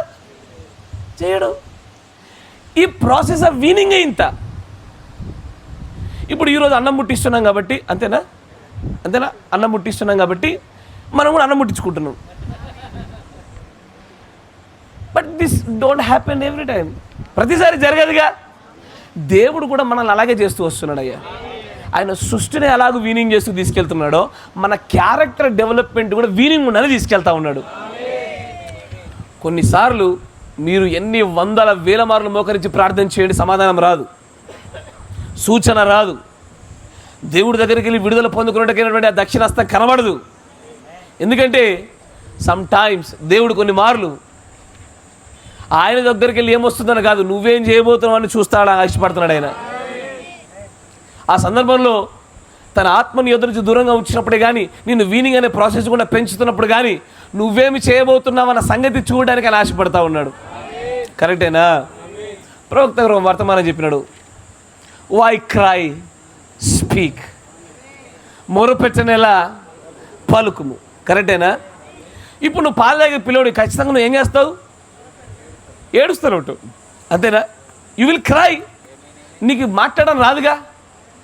కానీ ఏడ్చేటువంటి స్థాయిలో ఉన్న నిన్ను అంచెలంచెలుగా ఇక ఏడవడం ఆపి దావీదు గారు చెప్తున్నట్లుగా, అయ్యా I'm quite behaved, now I'm quite and my self. నన్ను నేను నిశ్శబ్దం చేసుకున్నా, నన్ను నేను చక్కగా ప్రవర్తిస్తున్నా. చనుపాలు విడిచిన బిడ్డ తల్లి ఎదుట ఎలాగ నిమ్మలంగా కూర్చొని ఉంటుందో, క్యారమని ఏడవకుండా తల్లి తనతోటి తానుగా వచ్చి ఆహారాన్ని ఎప్పుడు ఇస్తుందని ఎదురు చూస్తుందో, అలా నువ్వు వచ్చి నా కోసం ఇచ్చే వరకు ఎదురు చూస్తున్నా అని చెప్తున్నాడు ఆయన. కరెక్టేనా? In the beginning of Christian experience, ప్రారంభ దశలో క్రైస్తవం యొక్క అనుభవాలలో ఎదురు చూపులు ఉండవు. దేవుడు అన్ని నేరుగా ఇచ్చేస్తాడు. తర్వాత దినాల్లో ఇక నేరుగా ఇవ్వడం ఉండదు. ఆయన ఏం చేస్తాడంటే కావాలని ఎదురు చూసేలా చేస్తాడు. ఎదురు చూడు, ఇంకొంత ఎదురు చూడు. అయ్యా చుట్టాలందరూ తిడుతున్నారు, అయ్యా అయినా ఎదురు చూడు. అయ్యా దాచుకున్న డబ్బులు అయిపోతున్నాయా, అయినా ఎదురు చూడు.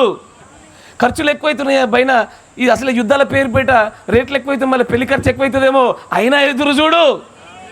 Yes sir no? వయసు ఎక్కువైపోతుందయ్యా, you have to wait because you are under the process of weaning. నువ్వు వీనింగ్ అనేటువంటి క్రమంలో నీవు ఉన్నావు కనుక అంచెలుగా నిన్ను తాను అనుకున్న స్థాయిలోకి తీసుకెళ్ళేంత వరకు ఇది జరగక తప్పదు. ఇదిగా ఎస్ ఆర్ నో? అందుకే ఏం చేయాలా? ఏదైనా ఫస్ట్లోనే పొందుకోవాలా. ఫస్ట్లోనే టకటక లభించేది, త్వరగా లభించేది, తర్వాత వేగంగా లభించేవేవి. కరెక్టేనా? తర్వాత ఏమవుతాయి? కొత్త గవర్నమెంట్ వచ్చిందయ్యా, ఏదైనా ప్రామిస్ నెరవేర్చుకోండి. ఎప్పుడు? వాడు పదవెక్కిన కొత్తలోనే. తర్వాత ఏమవుద్ది? గవర్నమెంట్ కూడా మిమ్మల్ని వీనింగ్ చేస్తున్నాడు. కరెక్టేనా? వీనింగ్ చేసి ఇబ్బంది పెడతాడు మిమ్మల్ని వాడు. ఈ వీనింగ్ అనేది అన్ని చోట్ల ఉంటుంది. దేవుడు తన విమోచన ప్రణాళికలో వీనింగ్ అనేటువంటి ప్రాసెస్ని ఎలవేళగలిగి ఉన్నాడు ఆయన. అన్ని చోట్ల సృష్టిని, భూమిని తీసుకెళ్లే విధానం కానీ, మనుష్యులుగా నిన్ను నన్ను తీసుకెళ్లే విధానం కానీ, అన్ని చోట్ల ఈ వీనింగ్ అనేది అన్ని తన విమోచన ప్రణాళికలో భాగంగా పెట్టి ఉంచాడు ఆయన. ఏకకాలంలో ఆకస్మికంగా జరిగేది కాదు. కరెక్టేనా? ఇప్పుడు పక్షిరాజులం అయ్యున్నప్పటికీ కూడా పక్షిరాజు పిల్లలుగా ఉన్నప్పుడు మాత్రము మనకు ఎగరడం రాదు, వేటాడడం రాదు. తినేది మాంసమైనా కూడా అది తల్లి పక్షిరాజు ఏం చేస్తుంది, చిన్న చిన్న చిన్న చిన్న ముక్కలుగా చేసి మనం తినగలిగే స్థాయిలో ఇస్తుంది. తినేది మాంసమే అయినా అది మనము తీసుకొని తినగలిగేటువంటి స్థాయిలో ఇస్తుంది అది. అంతేగాని కొత్తగా వచ్చారు పెట్టే మాంసం పెట్టాయి వాంతి తీసుకొని చచ్చిపోతారు వాళ్ళు. ఏం అర్థం కాదు వాళ్ళకి. కరెక్టేనా? దేవుడు సృష్టిని అలాగ వీనింగ్ చేస్తూ తీసుకొచ్చినాడో మన క్యారెక్టర్ని కూడా డెవలప్ చేయడానికి వీనింగ్ అనే క్రమం గుండానే మనల్ని ముందు తీసుకెళ్తూ వస్తున్నాడు ఆయన. కరెక్టేనా? అయితే వీనింగ్కి మరికొన్ని అర్థాలు కూడా బైబిల్లో కనబడతా ఉంటాయి. మొదటి సమూయేలు గ్రంథము చూడండి.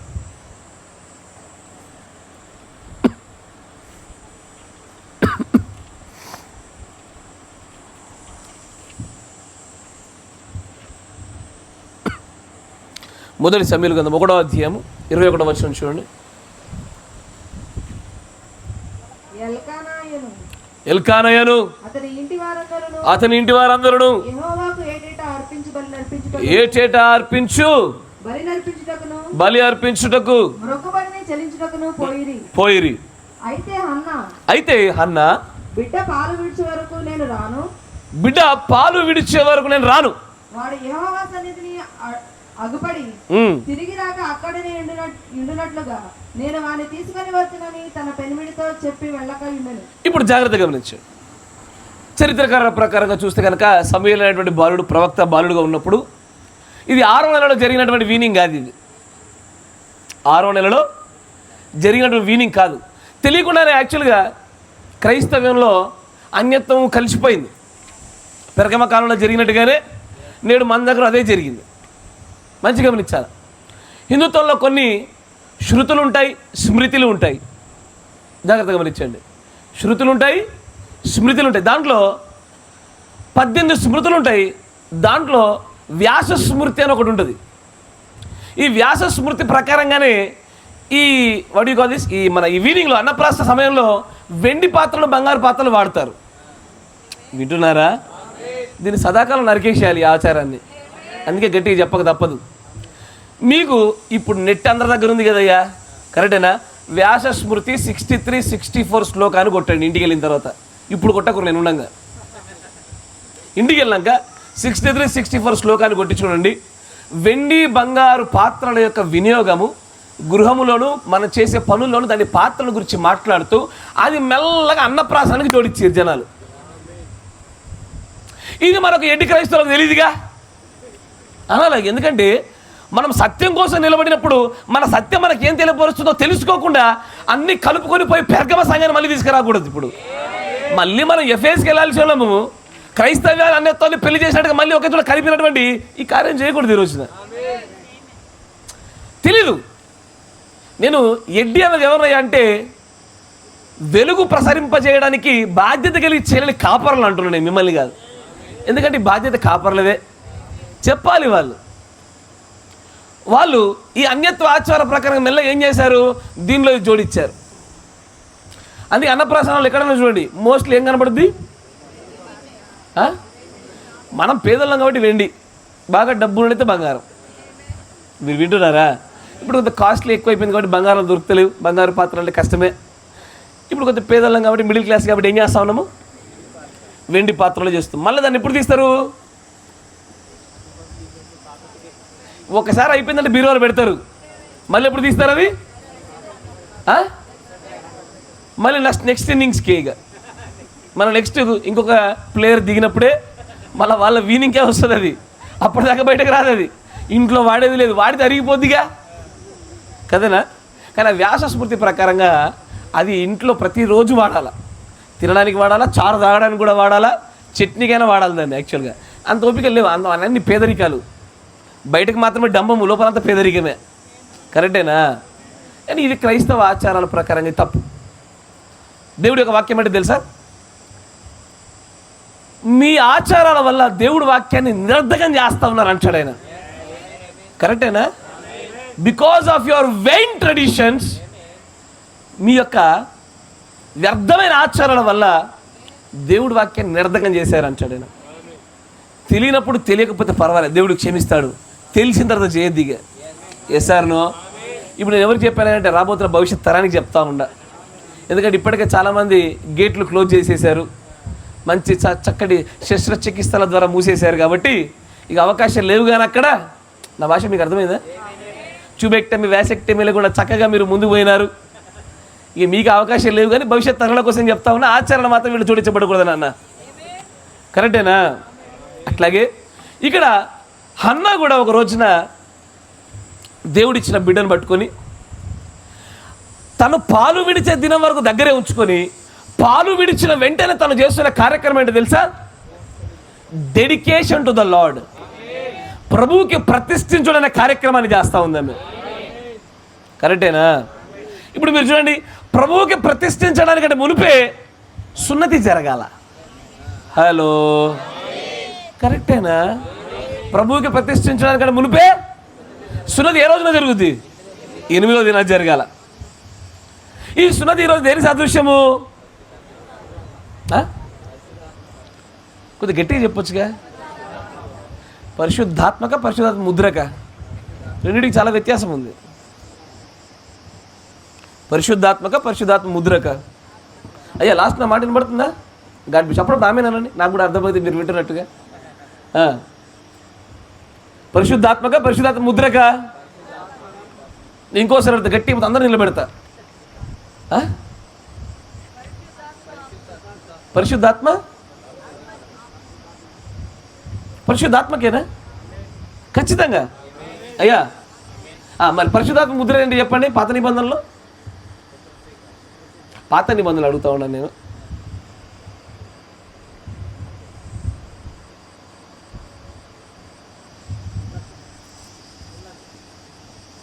మీరు ఈ రోజున ఒక వ్యక్తి పరిశుద్ధాత్మను పొందినా పరలోక రాజ్యంలో తప్పిపోతాడు, కానీ ముద్రను పొందితే తప్పిపోడు.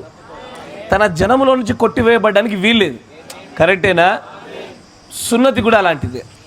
సున్నతి లేనివాడు తన ప్రజలలో నుంచి కొట్టివేయబడతాడు వాడు. కరెక్టేనా? ఇప్పుడు చెప్పండి, దేని సాదృశ్యం అది?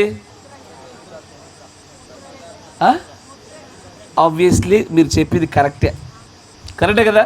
ఇప్పుడు ముద్రకు సాదృశ్యంగా ఉండినటువంటి సున్నతి ఇదివరకే పొందినా మళ్ళీ వీనింగ్ అయ్యేంత వరకు ఆగి మళ్ళీ డెడికేషన్ చేస్తూ ఉంది ఆమె. కరెక్టేనా? Yes or no? ఇప్పుడు డెడికేషన్ తర్వాత సమయల ప్రవక్త ఎక్కడ ఉంటాడు? మందిరంలోనే ఉండాలి. ఏలి ప్రవక్త దగ్గరే ఉండాలి, ఏలి యొక్క యాజకుడి దగ్గరే ఉండాలి. ఏలి ఏది తింటే అదే పెట్టాలి. కరెక్టేనా? ఇది మన యొక్క ఎత్తబాటు, మన యొక్క భోజనాలపైన దేవుడు చూపించిన ఒకటి సాదృశ్యం. అది ఎట్లయ్యా అంటే, ఈ రోజులో నువ్వు నేను పరిశుద్ధాత్మ ముద్రను పొందుకున్నా కూడా మన వీనింగ్ అనేది మారుతూ ఉంది. ఏంటది? మొట్టమొదటిగా నీకు అత్యంత ఈజీగా అరుగుదల ఉండేటువంటి మొదటి క్లైమాక్స్ ఆహారాన్ని పెట్టాడు ఆయన. కరెక్టేనా? Yes or no? తర్వాత కాలక్రమేణా నీవు ఎదగవలసినటువంటి వయసు వచ్చి నీ జీర్ణ వ్యవస్థ పెరగగానే నీకు రెండవ క్లైమాక్స్లో ఉండేటువంటి ఆ 7 ఉరుముల ఆహారాన్ని పెట్టినాడు ఆయన. కరెక్టేనా? Yes, of course we are eating spiritual manna, ఆత్మీయమైన మన్నా తింటున్నాము. కరెక్టేనా? ఇవి తింటూనే ముద్రను పొందుకుంటున్నా కూడా మరలా ఎలాగైతే సమూయేలు దేవుడి మందిరానికి వెళ్ళి అక్కడ తింటున్నాడో మనం కూడా పరలోకానికి వెళ్ళి అక్కడ తింటాము. అయ్యా ఏం తింటారయ్యా? ఏం తింటారు అని? ఏంది తినడం విందు రెండు ఒకటే. ఏం తింటారు అక్కడ? అయ్యో, మనం పరలోకానికి వెళ్తామా?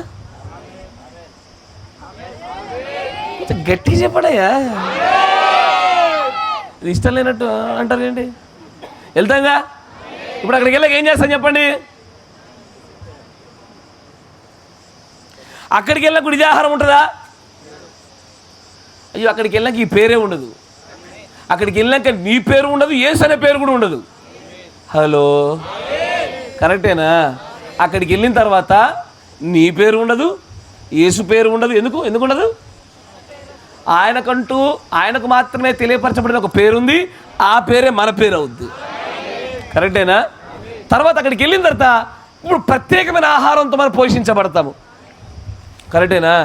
ఏ ఆహారాన్ని అయితే దేవదూతలు మాత్రమే తిన్నారో అలాంటి ఒక ప్రత్యేక విభాగింపబడిన ఒక ఆహారాన్ని దేవుడు మనకు పెట్టబోతా ఉన్నాడు. ఆయన దాన్ని మనము పెండ్లి విందుతో స్టార్ట్ చేయబోతున్నాము. ఆ విందులో ఆయన నీతో నాతో పాటు కలిసి ఆ ద్రాక్ష రసాన్ని ముట్టేంత వరకు నేను మళ్ళీ ఇప్పుడు మధ్యలో ఎప్పుడు టచ్ చేయని వాగ్దానం కూడా చేసినాడు ఆయన. ఏ సార్ మీతో పాటు కలిసి అక్కడ తాగేంత వరకు కూడా నేను దీన్ని ముట్టనని చెప్పినాడు ఆయన. ఏ సార్నో ఇప్పుడు ఏం చేస్తా ఉన్నాడు ఆయన? ఎలాగైతే సమూయేలుకు జరిగిందో ఈ రోజున మనకు అదే జరుగుతూ ఉంది.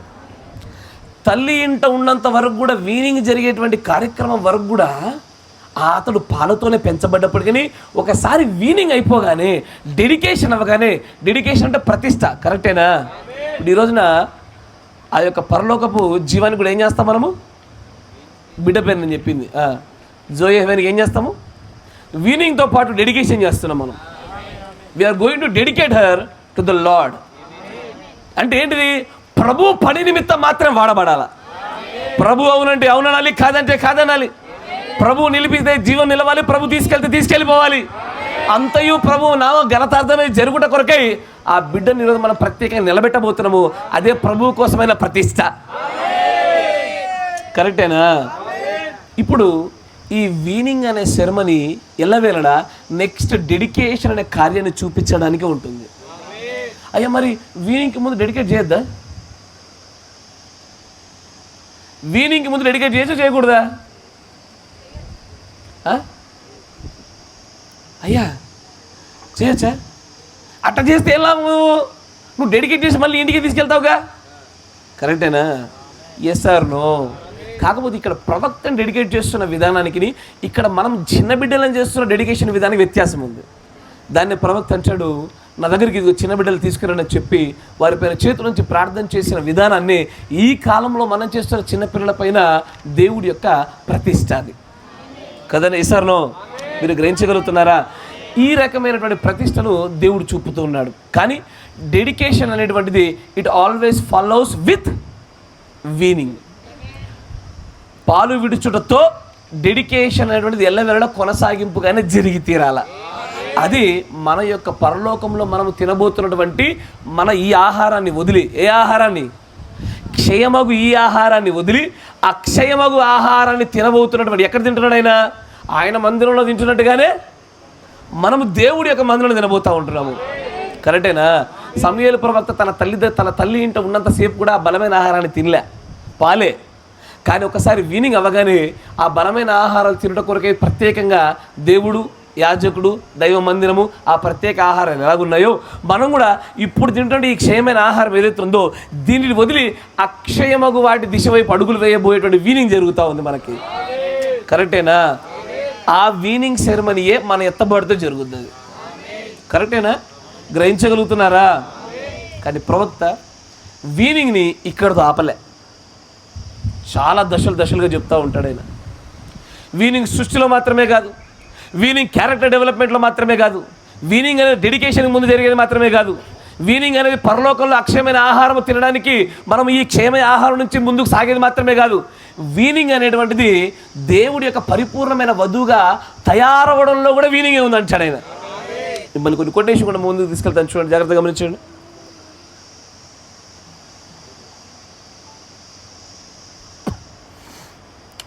(63-0116)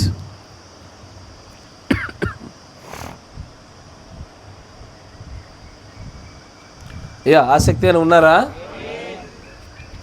మీరు ఇంతకాలం మీరు చూసిన వీనింగ్ అనేటువంటి కొనని కొంత మార్చాలని నా ఉద్దేశం. మీరు ఏదైతే ఎంతమంది పాస్టర్ల దగ్గర వినో నాకు తెలియదు, కానీ కొత్తగా చూడాలని కోరుకుంటున్నాను మిమ్మల్ని. 63-0116 ద ఈవినింగ్ మెసెంజర్ అనే వర్తమానంలో 30వ పేరా చూడండి, 30th పేరా.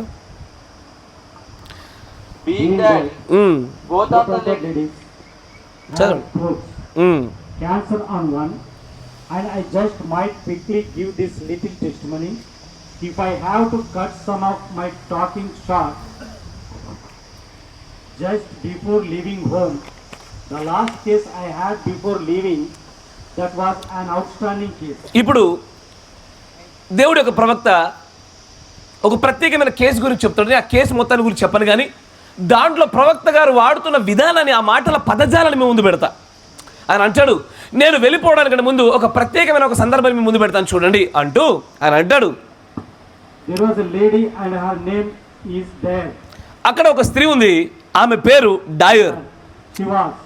ఆమె I forgot her name now. ఆమె పేరు నేను మర్చిపోయాను కానీ It was Dr. Dyer ఆమె doctor Dyer. out of Louisville. ఆ లూస్విల్లో ఉండేటువంటి ప్రాంతం నుంచి వచ్చింది ఆ doctor Dyer. Dr. James Dyer. A James doctor Dyer, a specialist on growth and so forth in Louisville. అంటే క్యాన్సర్కి సంబంధించినటువంటి ఈ గడ్డల ఎదుగుదలను ఇలాంటి వాటి విషయాల్లో చాలా ప్రత్యేకత కలిగినటువంటి డాక్టర్ ఈమె అంటాడేనా. Played the piano in the church of the open door. వెంటనే అక్కడ లింగాన్ని మారుస్తూ ఆయన అంటాడు, Which doctor? ఆయన యొక్క కుమార్తె ఏం చేస్తుంది, Piano.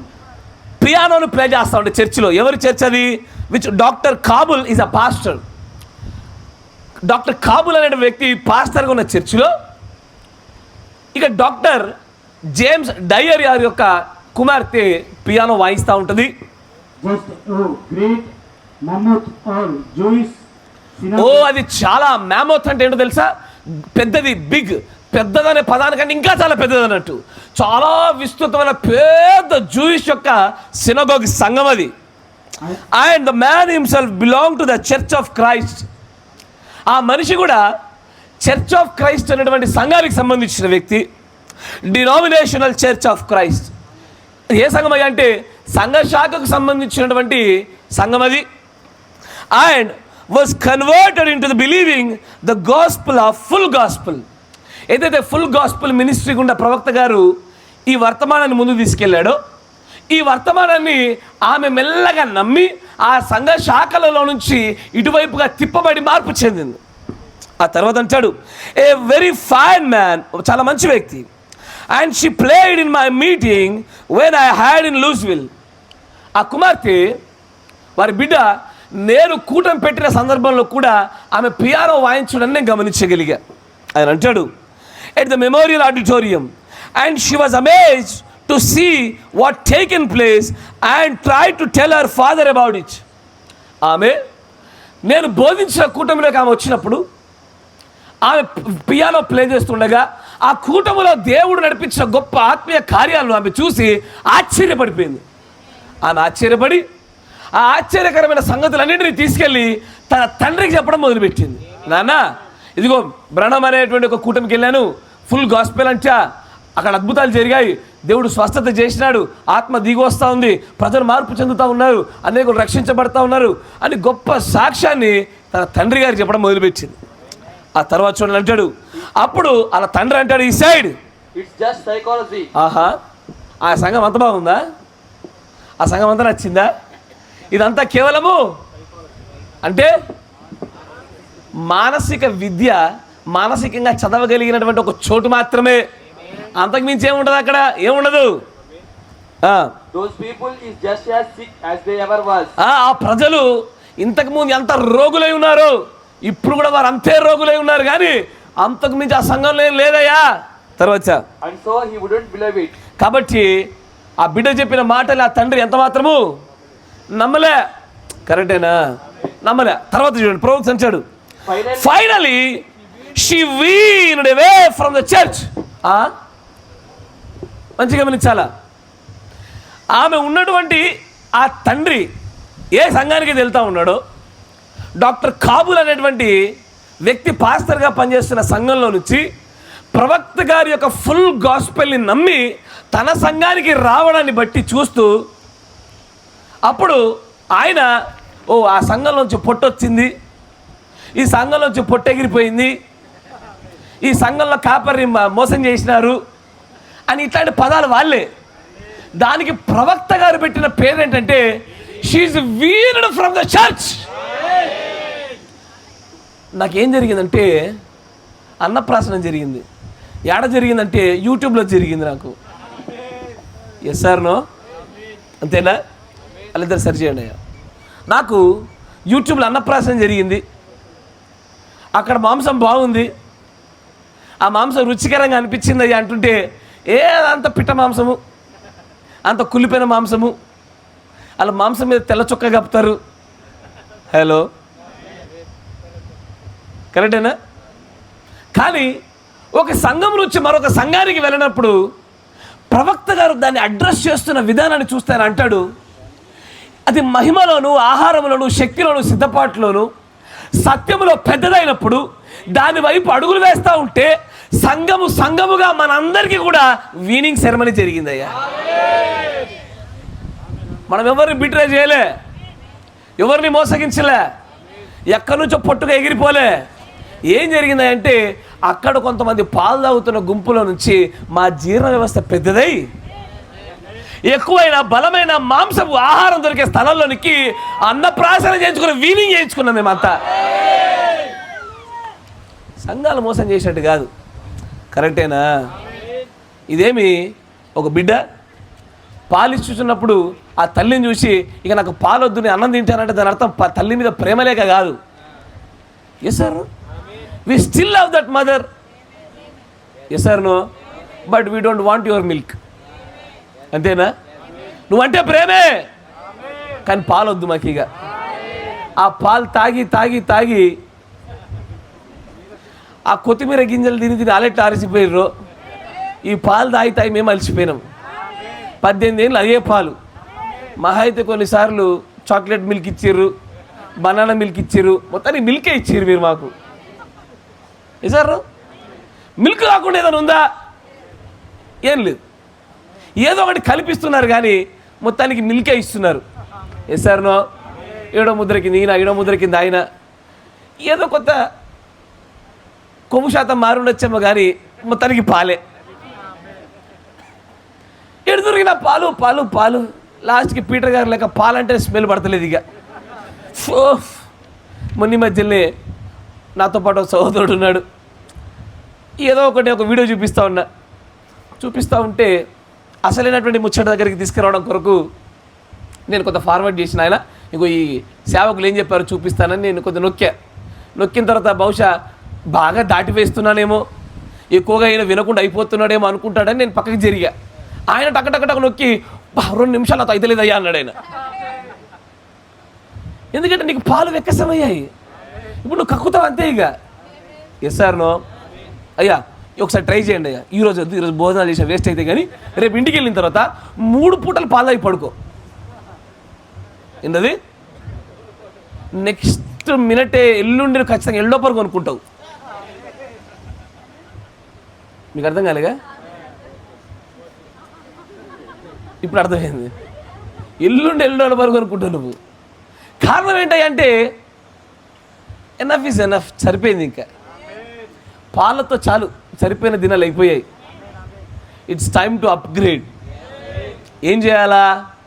అందుకే పౌలు గారు మాట అంటారు, నేను మిమ్ములను పాలతోనే పెంచితిని కానీ. తీయండి మొదటి గురించి. అయ్యో నా తండ్రి, ఏం చేయా?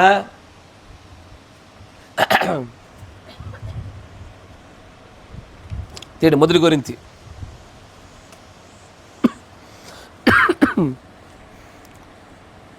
మూడో అధ్యాయం 2వ వచనం, పొరపాటు కాకపోతే చూడండి.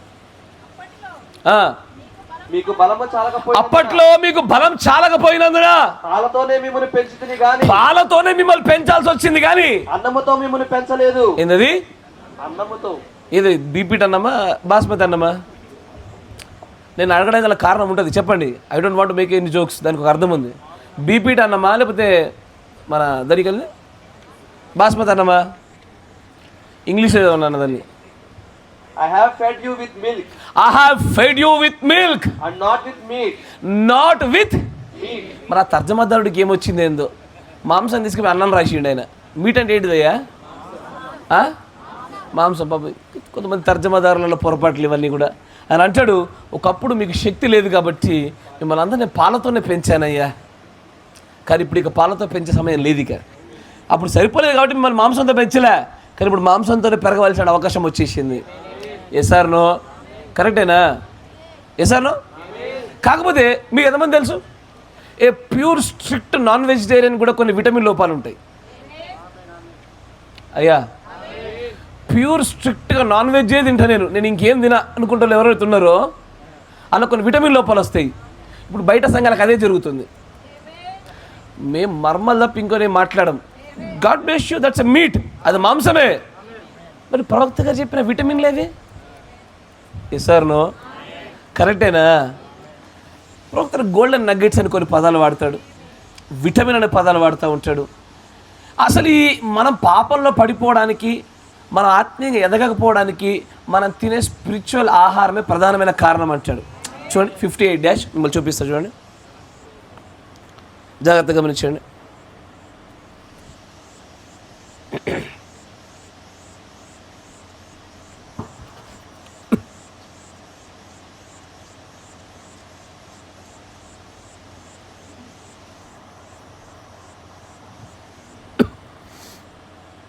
(58-0611) దాని రెండు పేరు చూడండి. 136. It just looks like that the whole thing is sick from head to the feast. Fiesta? Feet నాన్న.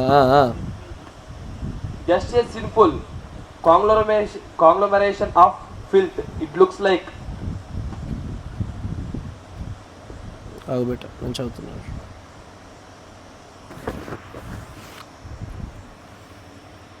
చదువు. It's just look like the whole thing is sick from the head to feet, just a sinful conglomeration of filth. It looks like. No wonder the Bible said all the table is full of vomit. That's right. Who will I teach doctrine? నేను ఎవరికి సిద్ధాంతాన్ని బోధించాలి? Who can? ఎవరు చేయగలుగుతారు? Them that's been weaned from the breast. కరెక్టేనా? ఇప్పుడు మీరు ఆలోచన చేయండి, యెషయా గ్రంథంలో ఉంటుంది, మాట తీయండి. అక్కడ కూడా మీరు గమనించాల్సిన ఒకటి ఇంట్రెస్టింగ్ మాట ఒకటి ఉంటుంది, చూడాలి, మీకు చూస్తేనే అర్థమవుద్ది.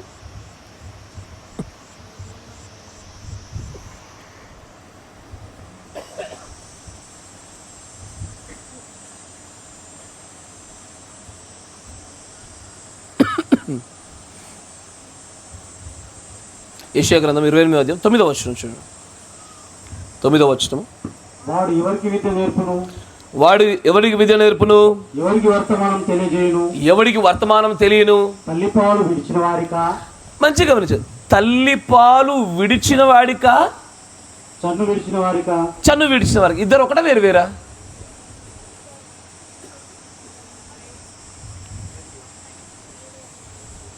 హలో, తల్లిపాలు విడుచుట, చన్ను విడుచుట. ఇప్పుడు నేను దొరకబట్టి కూర్చోబెట్టామంటే వేరంటారు, మీకు మీరు అయితే ఒకటే అంటారు మీరు. కరెక్టేనా? చన్ను విడుచుటకి తల్లిపాలు విడుచుటకి వ్యత్యాసం ఉంది. కరెక్టేనా? ఏది ఇది? వీనింగ్ స్టార్టింగ్ స్టేజ్ ఒకటి, రెండోది మిల్క్ని కంప్లీట్గా ఆపేసే స్టేజ్ ఒకటి. కరెక్టేనా? మీరు వింటున్నారా? ఏదైతే చన్ను విడుచుటకు, రెండోది తల్లిపాలు పూర్తిగా విదులుటకు. ఒకటేమో వీనింగ్ యొక్క స్టార్టింగ్ స్టేజ్ గురించి మాట్లాడుతూ ఉంది, ఇంకోటేమో వీనింగ్లో చిట్ట చివరి దశకు వచ్చి ఇక పాలు తీసుకొని స్టేజ్ గురించి మాట్లాడుతూ ఉంది. కరెక్టేనా? దీంట్లో అందరూ వీనింగ్ అనే స్టేజ్లోకి వచ్చారు ఎంటెంఎస్సీలోకి రాగానే. ద ప్రాబ్లం ఏంటంటే పాలు మొత్తాన్ని తీసుకోకుండా మానేయడం మాత్రం సాధ్యం కాలే. పాలు అనేది లేకుండా పరిపూర్ణమైనటువంటి మాంసం మాత్రమే తీసుకోగలిగి ఆ ఆత్మీయ స్థితికి మాత్రం ఈరోజు సంఘాలు రాలేకపోవడమే అత్యంత గొప్ప ప్రమాదకరమైన పరిస్థితి. ప్రవక్త గారికి దేవుడు ఒక దర్శనం చూపించినాడు. ఏమని? ఒక చిన్న షూ. హలో, ఆ షూకి లేస్ కదా, దారాలు పెట్టే చిన్న రంధ్రాలు. ఆ దారం ఎంత ఉంది? దారం ఏమో పెద్దది, ఈ రంధ్రం ఏమో చిన్నది. ఈ షూలో ఆ పెద్ద తాడును తీసుకొచ్చి పెట్టి పెట్టి పెట్టి ఒత్తి ఒత్తి పెడతా ఉన్నాడు. పెడుతుండగా ఆ దర్శనాన్ని బట్టి దేవుడి ఒక ప్రవక్త ప్రార్థన చేసుకుని, ఇది ఏంటయ్యా, నాకు అర్థం కావడం లేదు, నేను ఏం చేస్తూ ఉన్నాను అన్నప్పుడు ఆయన ఒక మాట చెప్తాడు. ఆయన పొందుకున్న ప్రత్యక్షత ఏంటంటే, you cannot feed the supernatural teachings to the Pentecostal babies అంటాడు ఆయన. ఏంది పెంతకోస్టల్ బేబీసా? భాషల్లో మాట్లాడే వాళ్ళు బేబీ లేదా మీకు? దర్శనాలు చూసేవారు బేబీస్ అయ్యారా? కళలు కనేవారు బేబీస్ అయ్యారా? గొప్పగా మోకాలు అరిగిపోయి చిప్పలు విరిగిపోయేంత ప్రార్థన చేశారు బేబీస్ అయ్యారా? వాళ్ళందరూ చిన్నపిల్లలు అయ్యారా? అఫ్ కోర్స్ నేటికి కూడా దేవుడు మరో చోటు చెప్తాను చూడండి, మీకు చూపిస్తాను. ఒక వెలుగు నడిచాడు. ఈ రోజున మనం అంతకంటే మించిన గొప్ప వెలుగు నడుస్తున్నాము. But if ఒకవేళ there is another generation, అంటే జనరేషన్ అంటే ఎన్ని సంవత్సరాలు? ప్రవక్త గారి యొక్క వర్తమాన ప్రకారం 40 సంవత్సరాలు, కరెక్టేనా? ఒకవేళ మరొక 40 సంవత్సరాలు ఉంటే ఏమంటాడైనా it will go beyond us. అంటే ప్రవక్త గారి కాలంలో బయలుపరచబడిన వెలుగుతో పోలిస్తే 40 సంవత్సరాల తరం తర్వాత ఇంకా ఎక్కువైన వెలుగుతో ముందుకు సాగుద్ది.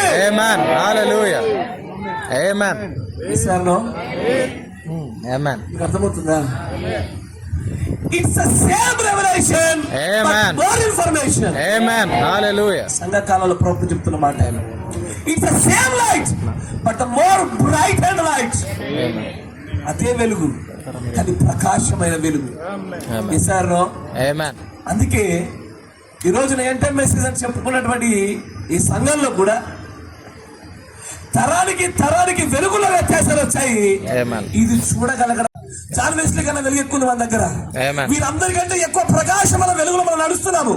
కానీ మరొక తరము ఇంకొక 40 సంవత్సరాలంటూ ఉంటే గనక it will go beyond us. అదే వెలుగులో మార్పు లేదు. ఆ వెలుగు క్రీస్తే, లోకంలోకి వచ్చిన వెలుగు క్రీస్తే. It will be the same light but the greater light. Greater light. ఎక్కువైన వెలుగుతో ముందుకు సాగిపోతాం. దీన్నే చెప్పా. ఈ వర్తమానాన్ని తెలుగు రాష్ట్రంలోకి ఒక మొదటి తరం తీసుకొచ్చింది. వారు కొంత వెలుగు ఇచ్చినారు. రెండో తరం వచ్చింది, వీరికంటే కొంచెం ఎక్కువ వెలుగు తీసుకొచ్చినారు. కానీ ఈ వెలుగు సూత్రాన్ని ప్రవక్త గారు చెప్పాడు అంగీకరించక ఈ రెండవ తరంగా వచ్చిన వెలుగు చూసి ముందు మొదటి తరము అమ్మో ఇది ఎక్కువ వెళ్తుందంటే జాగ్రత్త, సాతానుడు వెలుగు వేషం వేసుకుని వస్తాడని చెప్పి వీళ్ళు వాళ్ళ దాడి చేశారు. ఇప్పుడు మూడో తరం వచ్చింది. మొదటిది రెండు కలిపి దాడి చేస్తున్నాయి. ఈ మొదటి తరం అంటది వీళ్ళు ప్రవర్తన ఇచ్చేస్తున్నారు దేవుడి కంటే ఎక్కువ అని మొదటి తరం అంటది.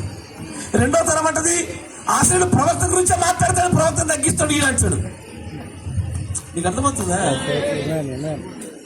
ఖచ్చితంగా ఈ వెలుగు సూత్రాలలోనే జరుగుతాడు. కానీ వెలుగులో నుంచి వెలుగుకి, మహిమలోంచి మహిమకి, విశ్వాసం చదివే విశ్వాసంలోనికి, పరిశుద్ధంలో అతి పరిశుద్ధంలోనికి వెళుతున్న ఈ క్రమాన్ని వీనింగ్ అంటాడు ఆయన. ఈ వీనింగ్ జరగకపోతే జీవితాంతం నువ్వు పాలలేక పిల్లలుగా నువ్వు ఎలా ఉంటావో, నువ్వున్న తరాన్ని, నువ్వున్న స్థలాన్ని, నువ్వున్న సంఘాన్ని, నువ్వున్న వెలుగుని, నువ్వున్న మహిమను, నీ సంఘం యొక్క వరాల్ని, తలాంతులు, పిలుపులను చూడకపోతే జీవితాన్ని పాలవుతున్న బతుకు. ఎప్పటికీ నీకు మజిల్ రాదు, నువ్వు ఎదగలేవు. అక్కడికి మరుగుజ్జులా బతకాల్సింది.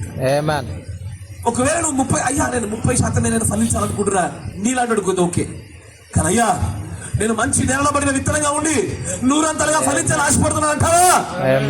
నువ్వు ఖచ్చితంగా వీనింగ్ అనేటువంటి ఈ సూత్రాన్ని దేవుడి విమోచన ప్రణాళికలో ఖచ్చితంగా వాడుతున్న సంగతి చూడగలగాల. Weaning is in creation, weaning is in development of character, weaning before dedication. Not only that, weaning to bride's fullest transformation. వధువు యొక్క సంపూర్ణమైనటువంటి ఆ రూపాంతర పరచడానికి కూడా వీనింగ్ అవసరమైంది.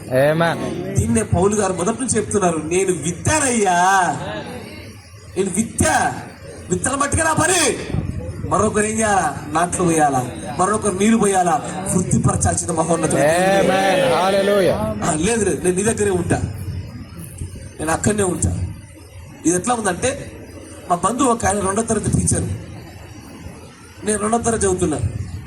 మా బంధువు మీద ప్రేమతో 2వ తరగతిలో ఉన్నా, అయిపోయింది మళ్ళీ 2వ తరగతి చదువుతున్నా.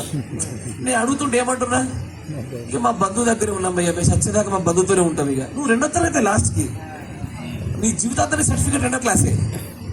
ఆయన బంధువు అయినా, నీకు ప్రేమున్నా, ఆ వెలుగు సంపూర్తి అవ్వగానే ఇంకా బ్రైటర్ లైట్ లో ముందుకు సాగక తప్పదు. ఈ ప్రాసెస్ ని ఒకడు పొట్టు అంటాడు, ఒకడు చిటిగా అంటాడు, ఒకడు ఏదో అంటాడు కానీ ఈ ప్రాసెస్ ని ప్రవక్త అన్నాడు weaning. This is a real weaning actually. ఇవన్నీ వీనింగ్లు కలిసి సృష్టిలో దేవుడికి ఇచ్చిన గొప్ప వీనింగ్ లోకి మనం తీసుకెళ్తాం. మరలా ఏదేలో పెట్టబడినటువంటి ఆదాము అవ్వలాగా ఆ పరిపూర్ణమైన మనుషులాగా మళ్ళీ మనం పెట్టబడడానికి ఈ వీనింగ్లన్నీ అవసరమే. ప్రవక్త మరో చూడండి, సమయం బట్టి చెప్పట్లేదు కానీ ఆయన అంటాడు, we are already weaned from this world. ఈ లోకం నుంచి మనం పూర్తిగా అన్నప్రాసనం పొందుకొని దానిలోంచి బయటకు వచ్చాం. ఆ పదాన్ని ఎంత అద్భుతంగా వాడొచ్చు అండి. ఆయన ఏమంటున్నాడు, మనం లోకంకి సంబంధించిన వారంగా ఉంటున్నాం కానీ ఒకప్పుడు లోకస్తులమే. ఇప్పుడు మనం ఈ రోజు ఇంత బలమైన దేహాలు కలిగి ఉంటున్నాం, ఒకప్పుడు పాలైన వారమేనా? ఖచ్చితంగా, ఆబ్వియస్లీ. వీనింగ్ అన్న పదం ఏం చేస్తుందంటే ఆ పాత పరిచర్యను గుర్తిస్తూ దాని గౌరవాన్ని నిలుపుతూ దాన్ని సత్యమే అంటుంది, కానీ నువ్వు పాలు అని చెప్పుద్ది. వినాల ఆ పాత పరిచర్యను తప్పదు. పాలెం తప్పవుతుంది అంబాడడం తెలుసా? క్రాలింగ్, పాకడం తప్పెందుకు అవుతుంది? పాకడం తప్పు కాదు, నడవడం వచ్చినాక పాకింది తప్పు. పాకడం మంచిదే. నిశ్చలంగా పడిపోయి అని చెప్పి ముక్కు మీద ఈగ వాళ్తుంటే దులుపుకోలేని స్థితిలో నుంచి పాకడం అనే స్టేజ్ మంచిదే. బట్ వన్స్ లేచి నిలబడి నడవగలిగే స్థాయి వచ్చినదా అప్పుడు పాకుతున్నావు చూడు, అక్కడ నీ పైన నిరాలోపరమయపడతావు. నిరాలోపరమయపడతా ఉంటుంది. ఈ వీనింగ్ అనేటువంటి నియమాలు తెలియక నేటికి ఎక్కడేసిన దొంగలాగా అక్కడే ఉన్నారు. నేను కూడా మీకు ఇదే మాట చెప్తున్నాయ్యా, if you find another generation the brighter light than this ministry, you go into that light. Amen. Hallelujah. Because this is the principle of prophet. This is the principle of God. Amen. దేవుడి నియమమే ఇది. It's the same revelation, same light, but the more accurate information. Amen. Much deeper information which gives me the power of transformation. Amen. Hallelujah. రూపాంతరపరచు శక్తి నాకు ఇచ్చేటువంటి గొప్ప సమాచారం అది. Amen. ఇది నాతో ఉన్నా కాబట్టి నువ్వు నా దగ్గర బాప్తిసం తీసుకున్నావు, నేను నీకు ఆత్మీయత తెలిపినాను, వదిలిపోవద్దు నువ్వు. నా కోసం నువ్వు రక్తాన్ని గార్చావా? Amen. Hallelujah. నా కోసం రక్తం గార్చావా? నువ్వా నా క్రయధనంగా నువ్వు వెచ్చించింది? లేదండి. నువ్వు కాదుగా. Amen. నా క్రీస్తు పెట్టినాడు, నా క్రీస్తు నియమాలనే పాటించాలి. నా తండ్రి చెప్పిన మాట అదేగా. అట్లా అంటే కనుక బాప్తిసం ఇచ్చి యోహాను గారి దగ్గర బాప్తిసం తీసుకున్నారు ఏమనాలా? మీరు నా దగ్గర తీసుకుని మీరు నాకే బాప్తిసం మీరే కట్టారు దర్శనం కట్ట. ఆయన అంటాడు, ఆయన ఇవన్నీ మనుషుల మాటలు, మీరు చక్కగా ఆయన వైపు ఆయన పెళ్లి కుమారుడు, ఆయన వచ్చేంత వరకు నా స్వరము మరింత బ్రైటర్ లైట్స్. నేను ఆ వెలుగుకు ముందొచ్చి ప్రకటన చేసే వ్యక్తినే గాని అసలు శిష్యుల వెలుగది నన్ను వదిలేట్టుకోండి అంటాడు. ఆయన వదలమని చెప్పడంలో వెళ్ళిపోతున్న శిష్యులు అంటే బాప్తిసం నుంచి యోహాను కంటే నచ్చలేదా? అందుకే నేను ఏ పరిస్థితి నుంచి వచ్చానో నాకు అక్కడ కోపం లేదు, అది ప్రేమే. కానీ నా పరిస్థితి యొక్క తలాంతుని, స్థలాన్ని, వరాన్ని, దాని పరిధిని చూడగలిగా. అక్కడ ఇంకా కొన్ని విత్తనాలు పడతాయి, ఇంకా కొన్ని నాట్లు మొలిచినట్టుగా మొలుస్తాయి, మళ్ళీ అవి తీసుకెళ్లిపోయి నాట్లు వేస్తే నాట్లు వేరు చూడేస్తాయి. ఆ పరిస్థితి అంతే, ఆ వెలుగు అంతే. But there will be another light. ఇంకో వెలుగు ఉంటుంది, ఏదది? సాయంకాల వెలుగు. తర్వాత నెక్స్ట్ వచ్చే చీకటిగా, అది లాస్ట్ వెలుగు. ఆ వెలుగులో మాత్రము కోత కోయబడతా ఉంటుంది. ఫైనల్ రైపనింగ్ స్టేజ్ వచ్చేస్తా ఉంటుంది. ఇక పూర్తిగా కోయబడాలి, పరిపూర్ణతలకు రాగలగాలి. దేవుడు వీనింగ్ అనగాని ఇప్పుడు మనం చిన్న బిడ్డల్లో చూస్తున్నాం, కానీ దేవుడు దాన్ని లోకం నుంచి వీనింగ్ ని చూపిస్తున్నాడు. సంఘ శాఖల్లో నుంచి వధువుగా రావడాన్ని వీనింగ్ గా చూపిస్తున్నాడు. కరెక్టేనా? పాపంలో నుంచి బయటకు రావడానికి వీనింగ్ గా చూపిస్తున్నాడు. సృష్టిలో నుంచి మళ్ళీ మొదటి సృష్టి కావడానికి వీనింగ్ గా చూపిస్తున్నాడు ఆయన. డెడికేషన్ కి ముందు వీనింగ్ గా చూపిస్తున్నాడు ఆయన. వీటన్నిటి మన ముందు పెట్టగల కారణం ఏంటంటే తన విమోచన ప్రణాళిక మొత్తంలో వీనింగే ఉంది. వీళ్ళు పెట్టిన పేర్లు వేరు. వీళ్ళు మోసం చేశారని, ఒకడు పొట్టని, ఒకడు తొట్టని, ఇంకోటి నా విశ్వాస ఆ విశ్వాస దగ్గరికి వెళ్తే మంచిగా పిలిచాడు. ఇప్పుడు నా విశ్వాసం ఇంకో కాపర్ దగ్గరికి వెళ్తే నాకు ఫోన్ చేసి చెప్పాలంట. ఏడుంది రూల్ ఇది. ఈ రూల్ కనుక ఎంటెంబెస్లో కనుక ప్రవక్త ఇక్కడ చెప్పుంటే ఈ పాటికి పోస్టర్లు ఎత్తికెచ్చుకుంటాను వీళ్ళంతా. ఈ రూల్ కనుక బైబిల్లో కానీ ప్రవక్త యొక్క ప్రస్తావించబడిన మాటల్లో కానీ ఉండుంటే పోస్టర్ వచ్చేది. మామూలు దాన్ని ఏమంటారు మరి, ప్రొజెక్టర్ వచ్చేది. చదువుతుంటే అని చదువుతారు, మళ్ళీ అనకూడదు కానీ చెప్పించాలి. బట్ అట్లా చెప్పి మొత్తాన్ని తొక్కి తగ్గి చంపుతారు. లేదు కాబట్టి దీన్ని అనాధికారికమైన రూల్ ఒకటి పెట్టుకొని మాట్లాడుతున్నారు. Yes or no? But real spiritual husband కి స్పిరిచువల్ వైఫ్ కి మధ్యలో సంభాషణ జరిగితే చాలు. Yes or no? ఏమని? I found a better light. Not the better, I meant to say bright light. ఏదైతే ప్రవక్త గారు చెప్పబడిందో ఆఫ్టర్ ఎ జనరేషన్ 40 సంవత్సరాల తర్వాత ఇంకా బ్రైట్ లైట్ కనబడిందా? They will go beyond us. They will go beyond us అంటే ఏంటో తెలుసా? అంటే ఏంటిది? ప్రవక్త గారు చెప్పుకున్న సంగతులే మనం ఇంకా లోతుల్లోనికి ఇంకా వివరంగా చూడగలుగుతాం. Amen. ఇక్కడ ప్రత్యక్ష దాటి పోము. ఏం చేస్తామంటే same revolution, more information, Amen. Much deeper information, Amen. ఎక్కువైనటువంటి ఉపదేశపు రూపంలో దాని ఇంకా లోతులకు వెళ్ళిపోగలుగుతాము. యాక్చువల్లీ ఏంటో తెలుసా, ఈ రోజు జోయే హెవెన్ కి కాదు, దాదాపు కొన్ని సంవత్సరాల నుంచి మనందరికి వీనింగ్ జరుగుతుంది. Amen. Hallelujah. జరుగుతుందా? Amen. మరి పార్టీ ఏది? Amen. అరే, are you not happy for weaning? Amen. ఆత్మీయంగా నేను పరిపూర్ణమైన వధువుగా మలచబడ్డానికి కొన్ని సంవత్సరాల నుంచి నాకు వీనింగ్ జరుగుతూనే ఉంది. Amen. కీప్ ఆన్ వీనింగ్ జరుగుతోంది. ఏం జరిగింది? ఈ మధ్యలో అయితే అంతకుముందు వరకు గత 3 సంవత్సరాలుగా ఈ సంఘం యొక్క సమస్తమైన కార్యకలాపాలని నా చేతి కూడా జరిగాయి. ఒక వారం కింద వీనింగ్ చేశాను. ఎంతమంది గ్రహించగలుగుతున్నారు? ఒక వారం కింద వీనింగ్ ఇచ్చేసా. ఇప్పుడు ఫోన్ చేద్దామా, ఊరికే ఫోన్ చేద్దాం, మళ్ళీ ఎందుకు ఎత్తున్నాం అంటాడు అని చేస్తలేదు. అడుగుదామా బాధ, అడగపోతే బాధ. But don't worry, we don't need any milk. Amen. We have lots of meat. Amen. We have lots of vitamins. We have lots of minerals. అంతకి మనకు సమృద్ధి అయిన ఆహారాన్ని దేవుడు మన ప్రోగ్రాం మనకి ఇచ్చున్నాడు కనుక ఆ పరిశుద్ధాత్మ మనకు తోడుగా ఉన్నాడు. కాబట్టి ఈ వీనింగ్ అనే కార్యక్రమం అయ్యా ఒక చిన్న ఈవెంట్ లో జరిగేది కాదు. It's long process. విమోచన ప్రణాళిక మొత్తం అంతా వీనింగ్ ఉంటుంది అయ్యా. ఆ వీనింగ్ కూడా దేవుడు నిన్ను బలపరుస్తూ సంతోషంగా ఉన్నారా? Amen. అయ్యా, మీరు పాలు వదిలేశారా? Amen. చను పాలు వదిలేరా? మాంసం తిన సిద్ధంగా ఉన్నారా? God bless you. దేవుడు మిమ్మల్ని అందరూ కూడా దీవించునుగా. మంచి, మనము జోయే హెవెన్ వైపు అడుగులు వేద్దాం. జోయే హెవెన్ ని రండి, పైకి వచ్చేసేయండి.